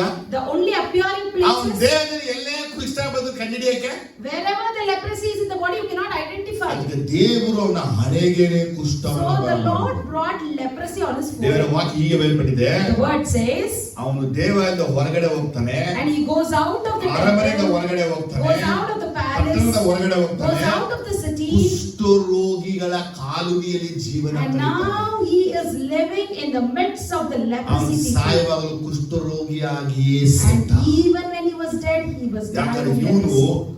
ದೇವರ ಪರಿಶುದ್ಧ ಆಲಯವನ್ನ ಕೆಡಿಸಕ್ಕಾಗಿ ಹೋದವನು. Because he was the one who went to ruin the holy place of the ಇನ್ನು Lord. ಮೂರು ಜನಕ್ಕೆ ಅರ್ಥ ಆಯ್ತು. How many of you understood the three ಅದಕ್ಕೆ examples? ಚೆನ್ನಾಗಿ ಹೇಳಿ. ನಾಲ್ಕು ಉದಾಹರಣೆ ಸಿಂಪಲ್ And ಉದಾಹರಣೆ. the fourth example is very ಲೂಕ simple. ಬರೆದ ಸುವಾರ್ತೆ 1ನೇ ಅಧ್ಯಾಯದಲ್ಲಿ Luke chapter 1, ಇಲ್ಲಿ ಗಬ್ರಿಯಲ್ ದೇವದೂತನು ಕಾಣಿಸಿಕೊಂಡು ನಾವು ಕಾಣ್ತೇವೆ. we see about the angel of Gabriel 10ನೇ appear. ವಾಕ್ಯನ ನೋಡಿ ಸ್ವಲ್ಪ. Verse 10. 9:10 ಲೂಕ 1:9-10. He was chosen by Lot according to the custom of the priesthood to go into the temple of the Lord and burn incense. And when the time of the burning of incense came, all of the assembled worshippers were praying outside. Then an angel of the Lord appeared to him standing at the right side of the altar of incense. ಹಳೆಯ ಒಡಂಬಡಿಕೆಯಲ್ಲಿ ನೋಡ್ತೀವಿ Solomon ಕಡೆ ದೇವಾಲಯ ಅದು. So in the Old Testament we see the temple that was built by Solomon. ಹೊಸ ಒಡಂಬಡಿಕೆಯಲ್ಲಿ ಹೆರೋದ great ಕಟ್ಟಿದ ದೇವಾಲಯ. And in New Testament we see the temple built by Herod. ಆದ್ರೆ ಅಲ್ಲಿ ಆಲ್ಟರ್ ಆಫ್ ಇನ್ಸೆನ್ಸ್ ಬಲಗಡೆಯಲ್ಲಿ ಗ್ಯಾಬ್ರಿಯಲ್ ದೇವದೂತ ನಿಂತಿದ್ದ. And there we see in the altar of innocence on the right side the Gabriel angel standing. ವಿಚಾರ ಇದು. It's a very shocking ಯಾರು thing. ಬೇಕಾದ್ರೂ ಕಟ್ಲಿ, Let anyone build ಯಾರು ಹಣದಲ್ಲಿ ಬೇಕಾದ್ರೂ ಕಟ್ಲಿ, and whose money they want, let them. ದೇವರಿಗಾಗಿ ಪ್ರತಿಷ್ಠೆ ಆಗ್ಬಿಟ್ರೆ But if it is dedicated to Lord, ದೇವರ ಆಳ್ವಿಕೆಯಲ್ಲಿ ಬಂದ್ಬಿಡುತ್ತೆ. the Lord's ruling will come. ಅಲ್ಲಿ ದೇವರ ಆಳ್ವಿಕೆ ಬಂದ್ಬಿಡುತ್ತೆ. The Lord's ruling will come. ಇವನು ಏನ್ ಸೇವೆ ಮಾಡ್ತಾ ಇದ್ದಾನೆ? What ministry is he doing? ಧೂಪವೇದಿ ಬಳಿ ಹೋಗಿ ಧೂಪವನ್ನು ಹಾಕಕ್ಕೆ ಹೋಗಿದ್ದಾನೆ. Going to the altar of innocence, offering ಅವನ incense. ಬಲಗಡೆ ನಿಂತಿರೋದು ಯಾರಂದ್ರೆ Gabriel ದೇವದೂತ. Who is standing in the right? Gabriel angel. ಈಗ ನಿನಗೊಂದು ಮಗು ಹುಟ್ಟುತ್ತೆ, Now you will have a child. John ಹುಟ್ಟುತ್ತಾನೆ ಅಂತ ಹೇಳ್ತಾರೆ. John would be born, he says. ಆದ್ರೆ ನೀವು 18ನೇ ವಾಕ್ಯ ಓದುವ 18, 19, 20 ಓದುವಾಗ If you read in 18, 19 and 20, Zechariah asked the angel, "How can I be sure of this? I am an old man. My wife is as well in a year." The angel answered, "I am Gabriel. I stand in the presence of God, and I have been sent to speak to you, to tell you this good news. And now you will be silent and not able to speak until the day this happens, because you did not believe my words, which will come true at the proper time." Amen. Amen. ಇವನು ದೇವರನ್ನು ನಂಬಲಿಲ್ವಂತೆ. He actually didn't believe ಈ God. Word ಹೆಂಗ್ ಹೇಳುತ್ತೆ ಅಂದ್ರೆ How this word tells, ಅವನು ಮೂಕ ಆಗ್ಬಿಟ್ಟ. he became dumb. ಯಾಕೆ ಮೂಕ ಆದ? Why he turned ಅಂದ್ರೆ dumb? ದೇವಾಲಯದಲ್ಲಿ ದೇವರು ಸೇವೆ ಮಾಡುವಾಗ ದೇವರ ಮಾತು ಕೇಳಬೇಕು. When anyone is serving in the temple of God, they have to listen to God's ಅಲ್ಲಿ voice. ದೇವದೂತ ಬಂದು ಹೇಳೋ ಮಾತನ್ನ ಕೇಳದ ನಿಮಿತ್ತವಾಗಿ ಅವನು ಮೂಕನಾದ. Just because he did not listen to the angel's ಇವತ್ತು voice, ಅನೇಕರು he became ಸ್ಪಿರಿಚುವಲ್ ಮೂಕರಾಗ್ಬಿಟ್ಟವ್ರೆ. dumb. Many have become spiritual dumb. ದೇವರ ಮಾತು ಕೇಳದೆ ಕೇಳದೆ ಕೇಳದೆ ಕೇಳದೆ ಕೇಳದೆ By not listening to the word of God, ನಮ್ಮಿಷ್ಟ ಹೇಳಿ ಮಾಡ್ತಾನೆ ಇದ್ರೆ only by doing things of their own will, ದೇವರ ಜೊತೆ ಮಾತೇ ಆಡಲ್ಲ. God will never speak with them. ಇವರು spiritual ಮೂಕರು. They are spiritual dumb. ಆದ್ರೆ But ನಮ್ಮನ್ನೇ ಮಾತಾಡ್ತಿರ್ತಾರೆ. before us they speak. ನನ್ನ ಮಾತು ಜನಕ್ಕೆ ಅರ್ಥ ಆಯ್ತು. How many of you understood this? ಧೂಪ ವೇದಿಯ ಬಳಿ ಹೋಗಿ ಧೂಪ ಹಾಕುವಂತ ಈ ಜಕರಿಯನಿಗೆ So this Zechariah was supposed to go to the altar of innocence and offer ಅವನು the ಮೂಕ altar. ಆಗುವಂತ ಪನಿಷ್ಮೆಂಟ್ ಯಾಕೆ ಬಂತು ಅಂತ ಕೇಳಿದ್ರೆ Why he got the punishment to become dumb? ಅವನು ದೇವದೂತನ ಮಾತನ್ನ ನಂಬದೆ ಹೋದ. Just because he did not believe the words of the ನೀವು ಎಷ್ಟು angel. ಜನ ನಂಬ್ತಾ ಇದ್ದೀರಾ? How many of you believe ಉಜ್ಜೀವನ ಬರುದೇಶ ನಂಬ್ತಾ that ಇದ್ದೀರಾ? revival will come? How many of ನಿಮ್ಮ you believe ಮುಖಾಂತರ ದೇವರ ಕೆಲಸ ಮಾಡ್ತಾರೆ ನಂಬ್ತಾ the ಇದ್ದೀರಾ? Lord works through you? How many of you ನಿನ್ನ ಕೊಂಡು believe this? ದೇವರು ಮಾಡ್ತಾ ನಂಬ್ತಾ ಇದ್ದೀರಾ? God does through you? How many of you ನೀವು believe? ನಂಬಿಕೆ ಇದೆಲ್ಲ ಹುಡುಗಾಟವಾಗ್ಬಿಟ್ಟಿದ್ಯಾ? Are you believing seriously or you are taking it as fun? ಬಹಳ ಆಳವಾಗಿ ಯೋಚಿಸ್ಬೇಕು ನೀವು. Think over deeply. ಯಾಕಂದ್ರೆ ಧೂಪಾರತಿ, Because this altar of ಈ ಧೂಪ ವೇದಿ altar of incense ಇದರದೇ ಆದಂತ ಒಂದು ಸಿದ್ಧಾಂತ ಇದೆ. has its own philosophy. ಇದನ್ನ ರೆವಲ್ಯೂಷನ್ ಚಾಪ್ಟರ್ 8 ಅನ್ನು ಓದುವಾಗ If you read in Revelation chapter 8, 3, 4, 5 ವಾಕ್ಯವನ್ನ ಓದಿ. verse 3, 4 and 5, if you see. Revolution chapter 8, 3, 4, 5. Another angel who had a golden censer came and stood at the altar. He had given much incense to offer, with the prayers of all the saints on the golden altar before the throne. The smoke of the incense together with the prayers of the saints went up before God for the angel's hand. Then the angel took the censer, filled it with fire from the altar and hurled it on the earth. And there came pearls of thunder, rumblings, flashes of lightning and an earthquake. Hallelujah. ಪರಲೋಕದ ದೇವದೂತ ನೋಡಿ ಏನ್ ಮಾಡ್ತಾ ಇದ್ದಾನೆ? You see what the angel is doing? ಅವನ ಕೈಯಲ್ಲಿ ಚಿನ್ನದ ಧೂಪಾರತಿ ಇದೆ. He has the golden censer in his ಆ hand. ಸಿಂಹಾಸನ ಮುಂದೆ ಚಿನ್ನದ ಧೂಪವೇದಿ ಮೇಲೆ On that altar, ದೇವ ಜನರ ಪ್ರಾರ್ಥನೆಗಳ ಜೊತೆಲಿ ಸಮರ್ಪಿಸುವಂತದ ಬಹಳ ಧೂಪ ಕೊಡಲ್ಪಟ್ಟಿತ್ತು ಅವನಿಗೆ. many incense were offered to his hand there. ಆ ಧೂಪದ ಹೊಗೆಯು ದೇವದೂತನ ಕೈಗಳಿಂದ ಹೊರಟು The smoke went together from the hand. ದೇವ ಜನರ ಪ್ರಾರ್ಥನೆಗಳೊಂದಿಗೆ ಕೂಡಿ ದೇವರ ಸನ್ನಿಧಿಗೆ ಏರಿತು. With the prayers of the saints went up before the God. ಇವಾಗ ನಮ್ಮ ಪ್ರಾರ್ಥನೆ ಹೆಂಗ್ ಹೋಗ್ಬೇಕು? So how our prayer should ನನ್ನ go? ಪ್ರಾರ್ಥನೆ My prayer ಧೂಪದಂತೆ. like incense. 141 ವಾಕ್ಯ 7ರಂತೆ ನನ್ನ ಪ್ರಾರ್ಥನೆ. My 141 says, my prayer offers like an incense. ಅದು ಇನ್ಸೆನ್ಸ್ ಹೆಂಗ್ ಹೋಗುತ್ತೆ? How the incense grows? ಅದು ಹೋಗ್ತಾನೆ ಇರಬೇಕು. It should be continuous.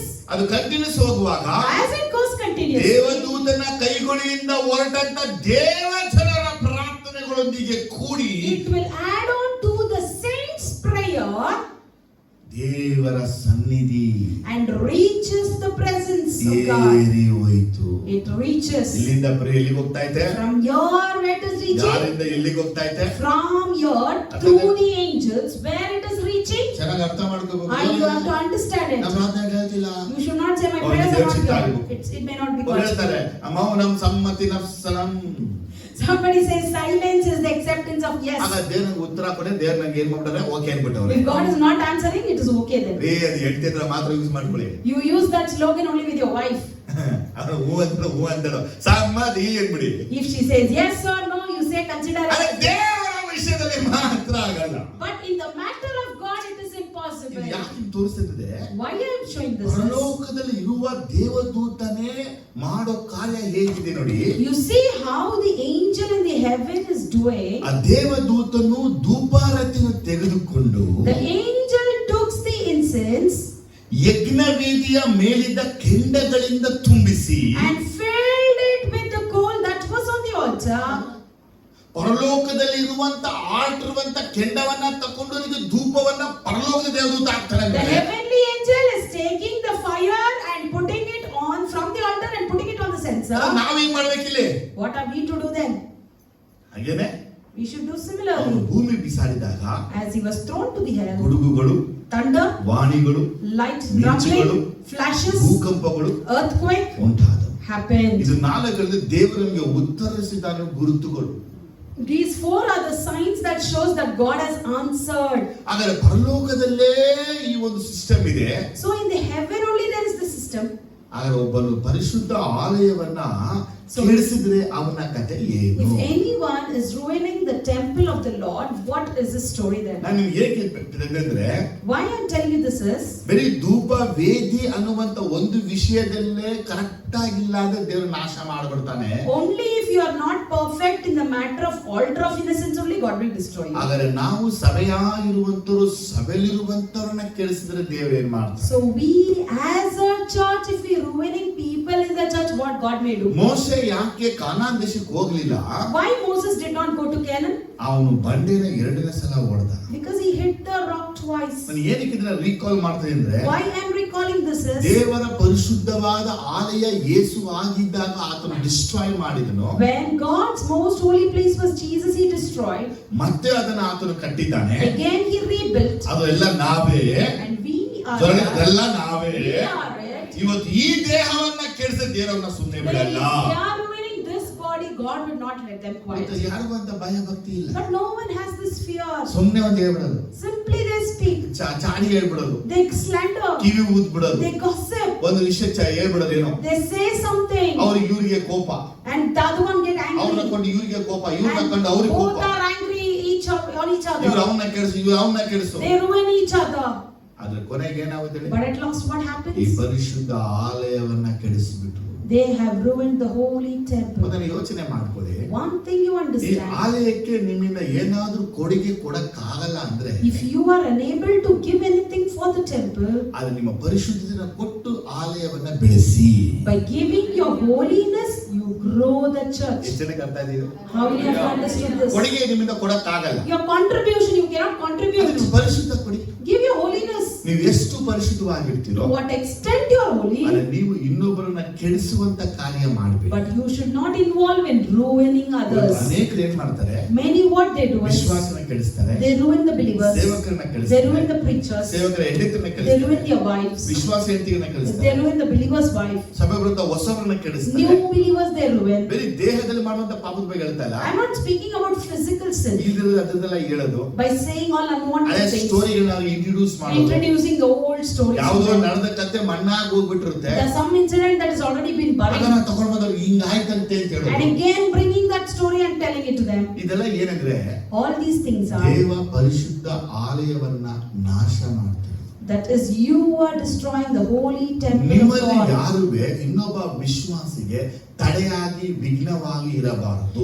None of you should be a hindrance for another believer. ಗಲಾತ್ಯದಲ್ಲಿ ಪೌಲ ಹೇಳ್ತಾನೆ, And Paul says in ಇನ್ನು ಮುಂದೆ Galatians, ಯಾರು ನನ್ನ ಹಿಂಸೆ ಪಡಿಸಬಾರದು, in future no one should persecute ಯಾಕಂದ್ರೆ ನನ್ನ me, ದೇಹದಲ್ಲಿ ಯೇಸು ಕ್ರಿಸ್ತನ ಗಾಯದ ಸೀಲ್ಗಳಿವೆ. because I have the seals of the wounds of Jesus in my Galatia body. 6:17 ಬರೆಯಲ್ಪಟ್ಟಂತ ವಾಕ್ಯ. It is written in Galatians 6:17. ಇನ್ನು ಮೇಲೆ ಯಾರೂ ನನ್ನನ್ನು ತೊಂದರೆ ಪಡಿಸಬಾರದು, ನನ್ನ ದೇಹದಲ್ಲಿ ಯೇಸುವಿನ ಮುದ್ರೆಗಳು ಹಾಕಿರುತ್ತವಲ್ಲ. ನೋಡಿ, Finally, let no one cause me trouble, for I bear on my body the mark of Jesus. ನಿಮ್ಮೊಳಗೆ ಮಾರ್ಕ್ಗಳಿದೆಯಾ? Do you have this mark in you? ಇಂಥ ಮಾರ್ಕ್ ನಿಮ್ಮ ಆತ್ಮದಲ್ಲಿ ಮಾರ್ಕ್ಗಳೇ ಇರ್ತವೆ. You will have these marks in your spirit. ಶರೀರದಲ್ಲಿ mark ಬಗ್ಗೆ ಹೇಳ್ತಲ್ಲ I am not speaking about the mark on the ನಿಮ್ಮ body. Spirit ಅಲ್ಲಿ ಇಂಥ ಮಾರ್ಕ್ಗಳೇ ಇರ್ತವೆ. You will have these marks in your ಇವತ್ತು spirit. ನೀವು ಯಾರಿಗಾದ್ರೂ ತೊಂದರೆ ಮಾಡ್ತಾ ಇದ್ದೀರಾ? Are you harming anyone? Matthew 18ನೇ ಚಾಪ್ಟರ್ ಜೀಸಸ್ ಹೇಳ್ತಾರೆ, In Matthew 18, Jesus tells, ನೋಡಿ ಆತ ಹೇಳುವಂತ ತುಂಬಾ ಚೆನ್ನಾಗಿದೆ. ತೊಡಕುಗಳು ಬರುವುದರಿಂದ ಲೋಕಕ್ಕೆ ಎಷ್ಟೋ ಕೇಡು, ತೊಡಕುಗಳು ಹೇಗಾದರೂ ಬರುವವು, ಆದಾಗ್ಯೂ ಯಾವ ಮನುಷ್ಯನ ತೊಡಕು ಬರುತ್ತದೋ ಅವನ ಗತಿ ಏನು ಹೇಳಿ. 18:7. woe to the world because of the things that cause people to sin. Such things must come, but woe to the man through whom they come. ನೋಡಿ, ಯಾವನೋ ಒಬ್ಬನು ಯೇಸು ಇದ್ದ ಕಾಲದಲ್ಲಿ ದೆವ್ವ ಬಿಡಿಸ್ತಾ ಇದ್ದಾನೆ. Somebody is casting out demon when Jesus was there. ಆಗ ಯೋಹಾನ ಏನ್ ಮಾಡ್ತಾನೆ? And what John does? ಅವನು ನಮ್ಮ ಕಳವಿಲ್ವಲ್ಲ, He is not of our side. ಅವನೇ ದೇವರು ಅವನಿಗೆ ಅಡಿಗೆ ಮಾಡ್ತಾನೆ. And he is coming and asking ಲೂಕ the ಬರೆದ Lord. ಸುವಾರ್ತೆ 9ನೇ ಅಧ್ಯಾಯ 49-50 ಬರೆಯಲ್ಪಟ್ಟಿದೆ. In Luke 9:49-50 it says. ಯಾರೋ ತೆಗೆದು ನೋಡಿ ವಾಕ್ಯ ಸ್ವಲ್ಪ. ಅದಕ್ಕೆ ಯೋಹಾನನು, ಗುರುವೇ, ಯಾವನೋ ಒಬ್ಬನು ನಿನ್ನ ಹೆಸರನ್ನು ಹೇಳಿ ದೆವ್ವ ಬಿಡಿಸುವುದನ್ನು ನಾವು ಕಂಡು ಅವನು ನಮಗೆ ಸೇರಿದವನಲ್ಲವಾದ್ದರಿಂದ ಅವನಿಗೆ ಅಡ್ಡಿ ಮಾಡಿದೆವು ಅನ್ನಲು, ಯೇಸು ಅವನಿಗೆ, ಅಡ್ಡಿ ಮಾಡಬೇಡಿರಿ, ನಿಮ್ಮನ್ನು ಎದುರಿಸದವನು ನಿಮ್ಮ ಪಕ್ಷದವನೇ ಎಂದು ನೋಡಿ, ಹೇಳಿದನು. ನಿಮ್ಮನ್ನು ಎದುರಿಸದವನು Whoever is not against you ನಿಮ್ಮ ಪಕ್ಷದವನೇ. is for you. ಹೆಂಗಿದೆ ನೋಡಿ ವಾಕ್ಯ ನೋಡಿ. You see the word? ಇವತ್ತು ಯಾರು ಎದುರಿಸ್ತಾ ಇದ್ದಾರೆ? So who is against us? ಯಾರಿಗಂದ್ರೆ ಯಾರಿಗಾಗಲ್ಲ. Who is enemy to others? ಯಾರಿಗೆ enemy? Who is the enemy? ನಾವು ಒಂದನೇ ಬಗ್ಗೆ ಕಲ್ತ್ಬಿಟ್ಟಿದ್ದೀವಿ. One thing we have learnt: ಒಬ್ಬನು ಯೇಸು ಕ್ರಿಸ್ತನ ಪ್ರೀತಿಯನ್ನ ಇಟ್ರೆ if one has the love of Christ, ಅವನ ಮನೆಯವರೇ ಒಂದು ಶತ್ರು. his own people are the enemy. Jesus ಹೇಳಿದ ಮಾತು ನನ್ನ ಲೈಫ್ ಅಲ್ಲಿ ಫುಲ್ ಆಗಿ ಅನುಭವಿಸ್ಬಿಟ್ಟಿದ್ದೀನಿ. What Jesus has said, I have completely experienced it. ಯಾರು ಬೇಕಾದ್ರೂ ನನ್ನನ್ನ ಶತ್ರು ಆಗಿ ಎಣಸಿ ಶತ್ರು ಮಾಡ್ಕೊಂಡ್ಬಿಡ್ತಾರೆ. Anybody, they'll consider me as an enemy and they'll make me. ನಾನ್ ಮಾಡೋದು ಅವ್ರು ಸರಿ ಇರಿಸಲ್ಲ. What I do, they don't like. ನಾನು ಮಾಡೋ ಕಾರ್ಯ ಅವ್ರಿಗೆ ಸರಿ ತೋಚದೇ ಇಲ್ಲ. Whatever I do will not appear good to them. ಅವ್ರಿಗೆ ಇದು ತಪ್ಪು ಇದು. For their side it is ಆಗ wrong. ನನ್ನ ಬೋಧನೆಗಳನ್ನ ನೋಡಿ ಪರೀಕ್ಷೆ ಮಾಡಬೇಕು. ಈ ಬೋಧನೆಗಳು ಈ ಜ್ಞಾನಗಳು ನಿಮ್ಗೆ ಎಲ್ಲಿಂದ ಬಂದವು? And similarly, they have to analyze my teaching and see from where did he get these teachings. ಒಂದೊಂದು ಸಲ ನನಗೆ ದೇವರು ಕೊಟ್ಟ ಪ್ರಕಟಣೆಯನ್ನು ಹೇಳಬಾರದು ಅಂತ ಯೋಚಿಸ್ತೇನೆ. Many a times I feel like I should not share these revelations. ಜರ್ಮಾಯ ಹೇಳದು ಹೋದ್ರೆ ನನ್ನ ಎಲುಬುಗಳಲ್ಲಿ ಬೆಂಕಿ ಸುಡುತ್ತದೆ. And prophet Jeremiah says, if I don't tell, it burns my bone. ಒಂದ್ಸಲ ಜೀಸಸ್ ನನಗೆ ಒಂದು ವಿಚಾರವನ್ನು ತೋರಿಸಿದ್ರು. Once Jesus showed me an incident. ಜಾನ್ಗೆ ಹೇಗೆ ಅದು ತಿನ್ನುವುದಕ್ಕೆ ಒಂದು ಕೊಡ್ತಾರೋ, as they give something for John to eat. ಅದು ರೆವಲೇಷನ್ ಬಯಲ್ಪಟ್ಟಂತ word. It is written in Revelation. ಸುರುಳಿಯನ್ನು ತಿನ್ನಕ್ಕೆ ಕೊಡ್ತಾರೆ. Scroll to eat. ಚಾಪ್ಟರ್ 10 ನಲ್ಲಿ ಬರುವುದು. It's written in chapter 10. 10:10 9ರಿಂದ ಓದಿ. 9:10. So I went to the angel and asked him to give me a little scroll. He said to me, take it and eat it.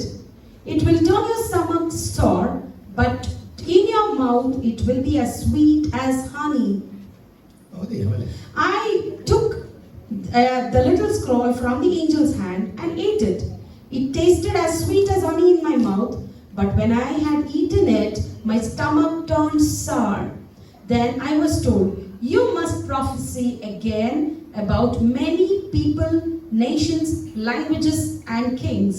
ಇದನ್ನ ಒಂದು ದಿವಸ ನನಗೆ ದೇವರು live ಆಗಿ ತೋರಿಸಿದ ವಿಷಯ ಇದು. One day the Lord showed me these things live.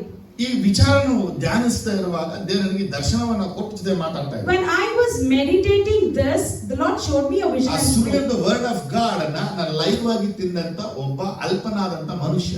And the scroll that was the word of God, I ate it. I'm the least man. Bible ತಿಂದ್ರೆ ಇಬ್ರು, ಒಂದು ಎಸೆಕಿಯೇಲ್ ತಿಂದಿದ್ದಾನೆ, ನೆಕ್ಸ್ಟ್ ಜಾನ್ ರೆವಲೇಷನ್ ಆತ ತಿಂದಿರೋ. Only two members have eaten. One was Ezekiel, and here we see ಅದು John. ಮಹಾದಯೆಯಿಂದ ನನಗೆ ಸಿಕ್ತು, ನಾ ಅದನ್ನ ತಿಂದೆ.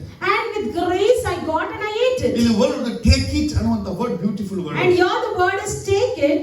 ದೇವರಿಂದ ಪ್ರಕಟಣೆ ನಾವು ತಗೊಳ್ಳಬೇಕು. We need to take the revelation from God. ಅದರಿಂದ ಬರುತ್ತೆ ದೇವರ ವಾಕ್ಯಗಳಿಂದ. It comes through the word of God. ಆಗ ಸ್ವಾಮಿ ನನಗೆ ಹೇಳಿದ್ರು, And God said, ಇದನ್ನ ತಿಂದ್ರೆ ನಿಮಗೆ ಬಾಯಿಗೆ ರುಚಿಯಾಗಿರುತ್ತೆ. it will turn sweet to your ಅದು mouth, ಹೊಟ್ಟೆಗೆ ಕಹಿಯಾಗಿರುತ್ತೆ. but sour to your stomach. ಅದು ಅರ್ಥನೇ ಆಗಲ್ಲ. And you don't understand. ಬಾಯಿಗೆ ರುಚಿ ಆದ್ರೆ ಹೊಟ್ಟೆಗೆ ಅಂದ್ರೆ ಕಹಿ ಬರುತ್ತೆ. If it is tasty to your mouth, how will you feel? ನಾಲಿಗೆ ಅಂತ ಕೆಳಗೆ ಆದ್ಮೇಲೆ ಕತೆ ಮುಗೀತು. Once it goes down from the tongue, it is over. ಅದು ಹಾಗಲ್ಲ. It's not When like we receive the revelation of God, when we receive the revelation of God, ಸಿಕ್ಕಾಪಟ್ಟೆ ಖುಷಿ ಆಗ್ತದೆ. you feel very happy. ಆ revelation deliver ಮಾಡ್ತಿಲ್ಲ, delivery. And through that revelation, you grant ಆಗ deliverance. ಅಂತ ನೋಡಿ. And then you will see these reactions. ಅದೇ ನಮ್ಮ ಹೊಟ್ಟೆಗೆ ಬಂತ ಹೃದಯಕ್ಕೆ ಬರುವಂತ ಕಹಿ. That is the bitterness or sourness that comes to our ನಿಮ್ ದೇವ್ರ ವಿಷಯ stomach. ತಿಳಿಸಿದ್ರು, Somebody shared the God things ಬಹಳ to ಖುಷಿ you. ಪಡ್ತೀರ. You are very happy. ಅದ್ ಎತ್ಕೊಂಡು ಒಬ್ರಿಗೆ ಹೇಳಿದ್ರಿ, You took and shared it to ಆ someone. ವರ್ಡ್ ರಿಜೆಕ್ಟ್ ಮಾಡಿದ್ರು, And they rejected the word. ನಿಮ್ಮನ್ನು ರಿಜೆಕ್ಟ್ ಮಾಡಿದ್ರು. They rejected you also. ನನ್ನ ಜೀವನದಲ್ಲಿ ಇದನ್ನ ಸಿಕ್ಕಾಪಟ್ಟೆ ಸಾಲ ನೋಡ್ಬಿಟ್ಟಿದ್ದೀನಿ. Many a times I've seen this. ಅದೇ ನನಗೆ ದೊಡ್ಡ ಪ್ರಶ್ನೆ ಬರ್ತಿತ್ತು ಅವಾಗಲ್ಲ. And at that time I was getting a big question. ಪ್ರಕಟಣೆ ಯಾರು ಕೊಟ್ಟಿರೋದು? Who gave the revelation?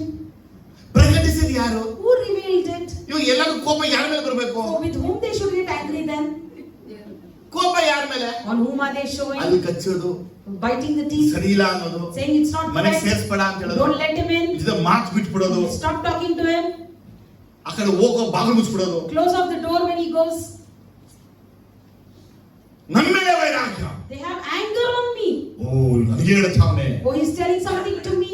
ಹೇಳ್ತೆ ಎಷ್ಟೋ ಸಲ ಹೇಳ್ತೀನಿ. Many a times I tell. ಹೋಗಿ ಏಸಪ್ಪ ಅಂತ ಕೇಳಿ ಓನರ್ Go ಹತ್ರ. ask the owner, Jesus. ಇದು ದೇವರೇ ಹೇಳಿದ, ಕಲ್ಪಿಸಿ ಹೇಳಿದ, ಯೋಚನೆ ಮಾಡಿ ಹೇಳಿದ, ತಂತ್ರ ಹೇಳಿದ ಗೊತ್ತಾಗುತ್ತೆ. As he said it by himself, or he imagined, or did he tell on his own? ಆಗ ಸ್ವಾಮಿ ಹೇಳಿದ್ರು, Then Lord said, ಸಕಲ ಕುಲ ಭಾಷೆ ಜನಾಂಗಗಳು ಈ ಪ್ರವಾದನೆಯ ನುಡಿಯಿವೆ. you prophesize to all the people, nation, language and king. ಇದು ಪ್ರಾಫಿಟ್ಗಳು ದೇವರಿಗೆ ಅನುಭವಿಸಿ ಹೇಳಿದಂತಹ ಮಾತು ಇದು. These are the prophetical word that the Lord said to me to ನಾವು experience and ಕ್ರಿಸ್ತನ say. ಮರಣ ಅವಸ್ಥೆಯನ್ನ ನಮ್ಮ ದೇಹದಲ್ಲಿ ಅನುಭವಿಸ್ತಾ ತಿರುಗಾಡ್ತಾ ಇದೀವಿ. We are walking around by crucifying the death of Christ in our ಇದನ್ನ body. ಮುಂದೆ ಹೇಳ್ತೀನಿ, ಜೀಸಸ್ ನ ಹೆಂಗ್ ನಾ ಕ್ಯಾರಿ ಮಾಡ್ಕೊಂಡು ಬಂದೆ, ಜೀಸಸ್ ನ ಬಗ್ಗೆ ಏನ್ In the ಹೇಳಿದ್ದಾರೆ. coming days I'll share how I carry Jesus in my body. ಇವತ್ತು ನೀವು ನಾನು ಹೇಳೋ ಬೋಧನೆ ಕೇಳ್ಬಿಟ್ಟು ಪ್ರಸಂಗ ಹೇಳ್ಬಿಟ್ಟು ನನ್ನ ಮೇಲೆ ಕೋಪಿಸ್ಕೋತೀರಾ? Sometimes you get angry the way I preach and you get angry. Okay, you be angry. ಅಲ್ಲೇ ಡಿಸ್ಕಸ್ ಮಾಡ್ತಾರೆ. Then you will start discussing. ಅಲ್ಲಿ ಕಚ್ಚೋದು. You show off your anger.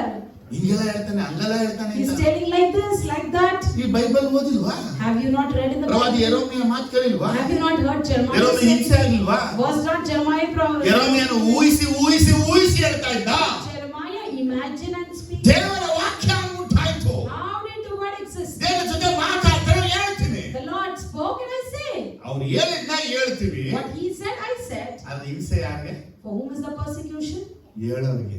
One who says. ನಿಜಾನ ಸತ್ಯನ? Is that true or not? Amen, hallelujah. Amen, hallelujah. ಇನ್ನು ಮುಂದೆ ನಾನು In future, ದೇವರ ಪರಿಶುದ್ಧವಾದ ಆಲಯವನ್ನು ಕೆಡಿಸೋದಿಲ್ಲ. I will never ruin the most holy temple of ನಿಮ್ಮೊಂದ್ಸಲ God. ನಿಮ್ಗೆ ಏನಾದ್ರೂ ಡೌಟ್ಗಳೆಲ್ಲ ಇದ್ರೆ If you have any such doubts, ನನ್ನ ಪರೀಕ್ಷೆ ಮಾಡಕ್ ಬರ್ಬೇಡಿ. don't come to examine Bible me. ನ ಓದಿ Read the Bible. ದೇವರ ಕೂತ್ಕೊಳ್ಳಿ, Sit in the presence. ಉಪವಾಸ ಮಾಡಿ Take up fasting. ನನ್ನ ಬ್ರದರ್ ಅಂತ ಕರೀಲೇಬೇಡಿ. Never call me as ಈ brother. ಅವನು And then ಇವನು this person ಇವನು ಹಿಂಗ ಆಡ್ತಾನೆ.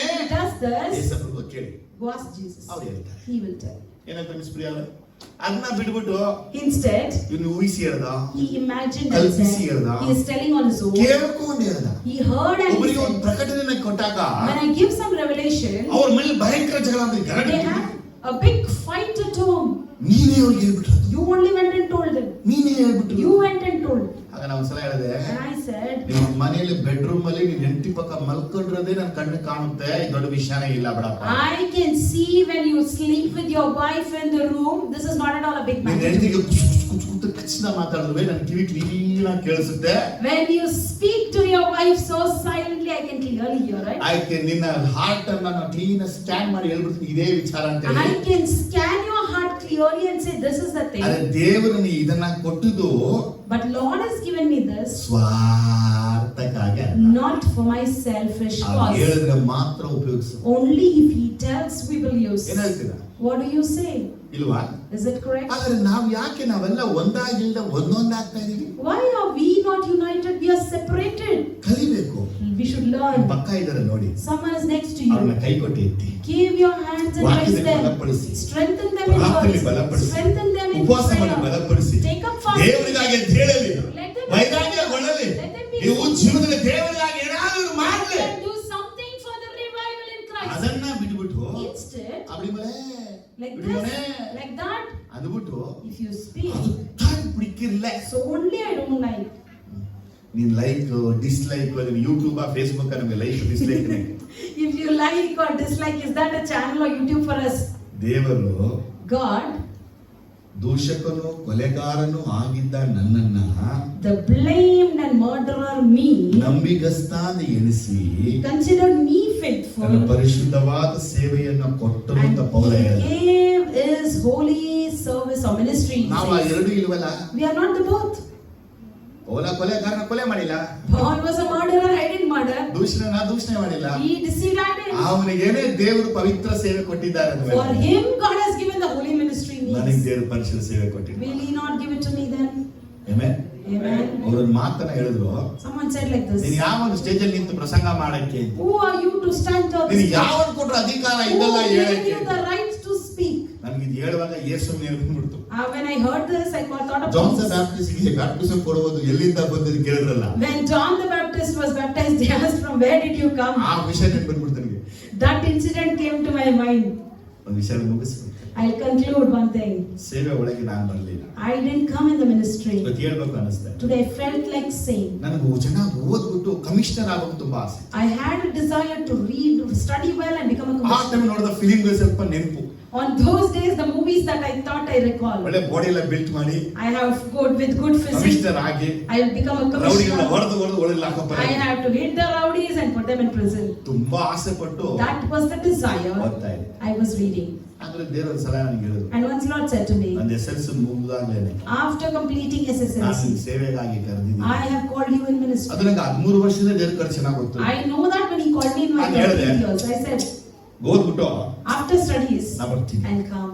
ಆಗ ಅರುಳ್ ರಾಜ್ ಅನ್ನುವಂತ ಸೇವಕರನ್ನ ಕರೆಸಿದ್ರು. And at that time, Arul Raj preacher came to my soul. Jesus Call ಮಿನಿಸ್ಟ್ರಿಯಲ್ಲಿ ಮಿನಿಸ್ಟ್ರಿ ಮಾಡುವಂತ ಸೇವಕರು. He is a servant of God who ministers in Jesus' cause. ಅವರು ನಮ್ಮ ಮನೆಗೆ ಬಂದು ಎಲ್ಲಾರ್ಗೂ ಪ್ರವಾದನೆ ನುಡಿದ್ರು. He came to our house and prophesied ಆ everyone. ಪ್ರವಾದನೆ ಇವತ್ತು ನಾನು ನಿನ್ನ ಮುಂದೆ ಬಾಗಿಲನ್ನ ತೆರೆದಿದ್ದೇನೆ ಅನ್ಬಿಟ್ಟು. And he came and told to me saying, before you have opened up my doors, ಮುಗಿದ ಕೆಲಸ. its work is done. ನಾನು ದೇವರು ತೆರೆದ್ರೆ If God opens, no man can shut. ಜೋರಾಗಿ ಹೇಳಿ, Say no. ದೇವರು ಬಾಗಿಲ ತೆರೆದರೆ If the Lord opens, ನನಗೆ ಏನ್ ದೇವರು ಹೆಂಗ್ ತೆರೀತಾನೆ then I thought, how God will open. ಅದೆಲ್ಲ ಕೇರ್ ಮಾಡಲಿಲ್ಲ. I didn't care for the words. I just went ahead. ಅಲ್ಲಿ ಹೋಗು WWF ನೋಡು, Go there, watch wrestling. ಆ ಟೈಮ್ಸ್ ಕ್ರಿಕೆಟ್ ಆಡಕ್ ಹೋಗು, Then go and play cricket. ಅವ್ನು ನೋಡಕ್ ಹೋಗು, ಇವ್ನು ನೋಡಕ್ ಹೋಗು, See there, see him. Time ಇದ್ದಾಗ ಪ್ರೇಯರ್ ಹೋಗು. If there is time, go to prayer. ಪ್ರೇಯರ್ಗೂ ಹೋಗು, Go to prayer. ಜೊತೆ ಈ ಕಡೆ And side by side you do all this. ಒಂದಿನ ಹೆಸರು ಬ್ಯಾಟ್ ಬೇಕಾ ಬೈಬಲ್ ಬೇಕಾ ಅಂತ ಹೇಳಿ ಸ್ವಾಮಿ One day Jesus asked, you want bat or Bible? Bat ಬೇಡ ಹೆಸರು ಬೈಬಲ್ ಬೇಕು. I said, I don't want bat, Lord, I want Bible. ಸ್ವಲ್ಪ ಆಯ್ತು, Little tuned. ನಮ್ಮ ಸಭೆ ಓಡೋಯ್ತು. Our church was broken. ಆ ಸಭೆ ಓಡದಾಗ Once the church was ನಮ್ಮ broken, ಸಹೋದರರು our brothers, 3 months ಮನೆ ಬಿಟ್ಟು ಹೊರಗಡೆ ಹೋಗೇ ಇಲ್ಲ. 3 months they never went out from ಎಲ್ಲ us. ಫೋಟೋ ನೋಡಿ ಕಣ್ಣೀರು ಸುರಿಸೋರು. They used to look at the photos and ಒಂದಲ್ಲ ಎರಡಲ್ಲ ಸಾವಿರಾರು ಜನಗಳು ಸಭೆ ಬಿಟ್ಟು ಹೊರಟವು. not 1 or 2, thousands of members went out from the church. ಸಭೆಯಲ್ಲಿ ನಮ್ಮ ವಿನ್ಸೆಂಟ್, In church, Vincent ನಮ್ಮ ಸಾಮ್ಲಮ್ಮ, and Shamlama, ನಮ್ಮ ಕುಟುಂಬ, our family, ಅಷ್ಟೇ, that's it. ಬೇರೆ ಯಾರಿಲ್ಲ. No one is there. ಆ ಸಂಡೇ ನಮ್ಮ ಸಹೋದರಿಗೆ ಪ್ರಸಂಗ ಮಾಡಕ್ಕೂ ಆಗ್ತಾ ಇಲ್ಲ. And on that Sunday, our sister couldn't even preach. Jesus ಹೇಳ್ತಾ ಇದ್ದಾರೆ, Jesus is telling, ನಾನು ಬಾಗಿಲನ್ನ ತೆರೆದ್ರೆ if I open the doors, ಯಾರು ಮುಚ್ಚಲ್ಲ. no man can shut. ಆಗ ಮನೇಲಿ ಒಂದು discuss. Then we have discussion at home. ಆಗ ನಮ್ಮ ಅಣ್ಣ ಅಂದ್ರು, And pastor said ರವಿ ಮಾಂಸ್ಗೆ ನೀವು ಪ್ರಸಂಗ ಮಾಡ್ಬಿಡಿ. to Ravi uncle, you preach. ನಾ ಮಾಡಲ್ಲ. He said, no, I will ಸರಿ, not. ವಿನ್ಸೆಂಟ್ ಹೇಳೋದ ಪ್ರಸಂಗ ಮಾಡಿ. We'll tell Vincent to preach. ಇಲ್ಲ ಬೇಡ ಬೇಡ. They said, no. ನಮ್ಮ ಅಕ್ಕ ತಂಗಿ ಹೇಳಿದ್ರು, ನೀನು ಮಾಡು. The sister said, you do. ಪ್ರಸಂಗ ಮಾಡೋದೆಲ್ಲ ಗೊತ್ತು ತಾನೆ. You know how to preach, no? ಚೆನ್ನಾಗಿ ನಮ್ಗೆ ಗೊತ್ತಾಗ್ತದೆ. ಜೀಸಸ್ ಹೇಳಿದ್ರು, Then Jesus said, ನೀನೇ ಪ್ರಸಂಗ ಮಾಡು. you would preach. ಹೇಳಿದ ವಿಷಯ ಏನಕ್ಕಂದ್ರೆ, You know why he said ಈ this? ಸೇವೆಗೆ ನಾನು ಬರ್ಲಿಲ್ಲ, I didn't come to this ದೇವರೇ ministry. ಕರ್ಕೊಂಡ್ ಬಂದಿದ್ದು. God himself led ಬಾಗಿಲು me. ನಾನು ತೆರಲಿಲ್ಲ, I didn't open the ದೇವರೇ door. ಬಾಗಿಲು ತೆಗೆದಿಲ್ಲ. Lord opened the ಅವರು door. ನಿಲ್ಲಿಸ್ಬಿಟ್ಟು He made me to stand lock ಮಾಡ್ಬಿಟ್ಟು and he locked. ಬಿಟ್ಟು ಹೋಗ್ಬೇಕು ಅಂತ ನಾನು ಯೋಚನೆ ಮಾಡಿಲ್ಲ. I never thought of quitting. Lock. I was locked. ಅವತ್ತು ತೆರಲ್ಪಟ್ಟಂತ ಬಾಗಿಲು ಇವತ್ತುವೇ ನನ್ನ ನೆನಪಿದೆ. The door that was opened on that day, even today I remember. ಒಂದು ಸಲ ನಾನು ಯೇಸು ಸ್ವಾಮಿ ಹೇಳಿದ್ರೆ ಮುಗೀತದು. Once Jesus tells, it's over. ತಿರ್ಗಾ ಅದಕ್ಕೆ ದುಸರಾ ಮಾತು ಆಡವೇ. There is no other word other than this. ಇವತ್ತು ಅಷ್ಟೇನೆ. Even today, ನಿಮ್ ಬಳಿ ಬರುವಾಗೆಲ್ಲ ಸುಮ್ಮನೆ ಸಂತೋಷವಾಗಿ ಬಂದಿರ್ತೀನಿ ಅಷ್ಟೇ. I'll come with happiness when I visit you. ನಾನು ನೋಡಿದ್ರೆ ನೋಡಿ ಇವನ ಆಗ್ಬೇಕು ನೀವು. When you look at me, you may think this person or what. ಆತನ ಹಸ್ತದ ಕ್ರಿಯೆ ನನ್ನ ಮುಖಾಂತರ ನಡೆಯುವಾಗಲೇ, But when his hands work happens through me, ಆಗಲೇ ನಿಮ್ಗೆ ಗೊತ್ತಾಗುತ್ತೆ. you will know. Hallelujah. Amen. Hallelujah.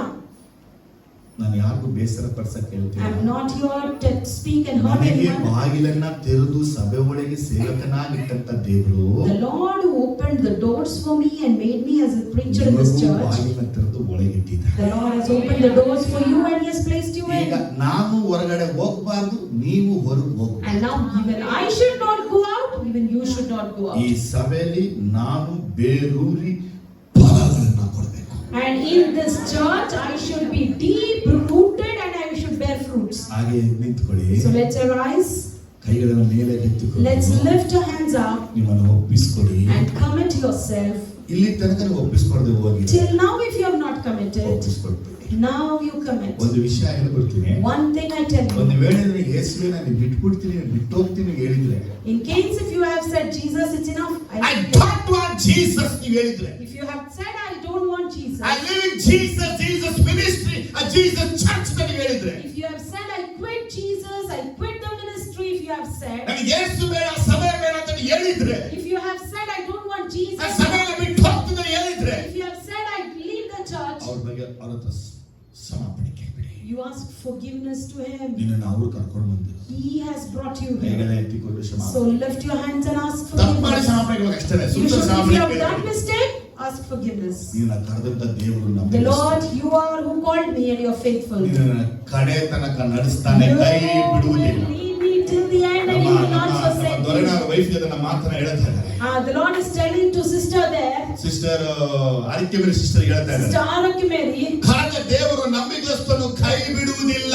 Lord who called you is faithful. ನಿಮ್ಮ ಮೇಲೆ ಬೆಂಕಿ ಬರ್ತಾ ಇದೆ, speak in tongues. Fire is coming on you, speak in ಕರ್ತನ tongues. ಜೊತೆ ಮಾತಾಡ್ತಾ The ಇದ್ದಾರೆ, Lord himself is speaking to ಕರ್ತನ you. ಜೊತೆ ಮಾತಾಡ್ತಾ The ಇದ್ದಾರೆ. Lord himself is ಆತನ speaking to you. ಪ್ರಸನ್ನತೆ ಬರ್ತಾ ಇದೆ His ಮೇಲೆ. presence is The falling on you. waves of flame ಬರ್ತಾ ಇದೆ. The waves of flame is ಕರ್ತನ coming. ಮುಟ್ಟುತ್ತಾ ಇದ್ದಾನೆ. The Lord is touching. ದೇವರ ದಯೆ ಆತ್ಮ ಬರ್ತಾ ಇದೆ. The grace of the Lord is ಕರ್ತನ flowing on you. ಪ್ರಸನ್ನತೆಯ ಹೊಟ್ಟೆಯೊಳಗೆ The ಹರಿತಾ ಇದೆ. presence of the Lord is flowing in your ಕರ್ತನ soul. ನಾನು ನಿನಗೆ wings ಅನ್ನ ಕೊಡುತ್ತೇನೆ ಅಂತ ಹೇಳ್ತಾ The Lord ಇದ್ದಾನೆ. is telling, I will give you wings. Sister Priya ಹೇಳ್ತಾ ಇದ್ದಾರೆ ಅದನ್ನ. And here he is telling to me, ನಿನಗೆ ಹಾರುವುದಕ್ಕೆ ರೆಕ್ಕೆಗಳನ್ನ ಕೊಡುವೆನು I will ಎಂಬುದಾಗಿ. give you wings to ನಾನು soar. ನನ್ನ ಸ್ಪಿರಿಟ್ ಅಲ್ಲಿ ಫ್ಲೈ ಆಗೋದನ್ನ ನೋಡ್ತಾ ಇದ್ದೀನಿ. I'm seeing you flying in ನೀವು ಮುಂದಿನ spirit. ದಿನಗಳಲ್ಲಿ ಹಾರುತ್ತೀರಿ ನೀವು. In the coming days you will Oh, fly. God has given you a new territory. The Lord has given me new territory. ಅದಕ್ಕಾಗಿ ನೀನು ಸ್ವಾಧೀನ ಮಾಡ್ಕೊಂಡು You ಹೇಳ್ತಾ will go ಇದ್ದಾರೆ. and ಇನ್ನು inherit it. ದಿನ ರಾತ್ರಿಯ ದಿನ ನಡೆಯುವಂತ ಕಾರ್ಯಗಳು ಇವು. These are the things that happens in ಈ this ರಾತ್ರಿ life. ಪ್ರಾರ್ಥನೆ ಇರುವಾಗ When you sit in the night ನಿನ್ನ ದೇಹ prayers, ಇದು ಆತ್ಮ ಎಂದಿಸಲು ಎತ್ಕೊಂಡು ಹೋಗ್ತಾರೆ. your body will be on your spirit. ನೀನು ಬೇರೊಂದು ಕಡೆಗಳಿಗೆ ಹೋಗಿ ಅಲ್ಲಿ ಜಯಿಸಬೇಕು You ಆತ್ಮಗಳನ್ನ. have to go to other territories and ಇನ್ನು give ಬಾಯಿ them ತೆರೆದು souls. ಪ್ರಾರ್ಥಿಸಿ. Open your ಇನ್ನು mouth ಬಾಯಿ and ತೆರೆದು pray. ಪ್ರಾರ್ಥಿಸಿ. Open your O mouth and ದೇವರೇ pray. ಒಂದು ಮಾತನ್ನ ಕೊಡು. Jesus, give me a ಓ ಅನ್ಯ word. ಭಾಷೆಯನ್ನ ಮಾತಾಡಿ. Lord, speak to Fire me. of God ಮೇಲೆ ಇಳಿಯಲಿ.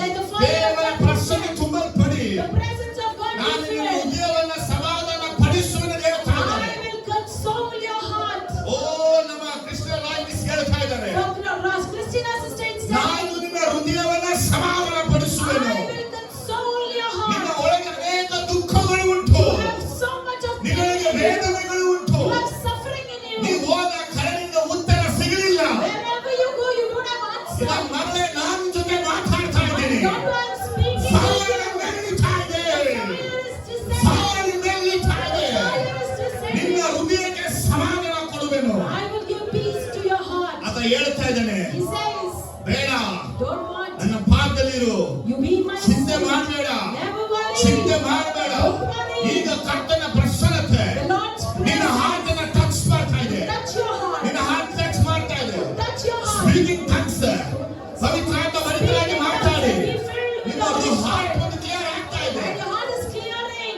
ಓ, ಮಾತಾಡಿ ಮಾತಾಡಿ. Speak in Solomon tongues. ಫೇಸ್ Solomon speak. ಸೋಲಮನ್ ಪವರ್ ಬರ್ತಾ ಇದೆ. Power is falling on ಓ Solomon. ಬಲವಾದ ಪವರ್ ಬರ್ತಾ ಇದೆ. Mighty power.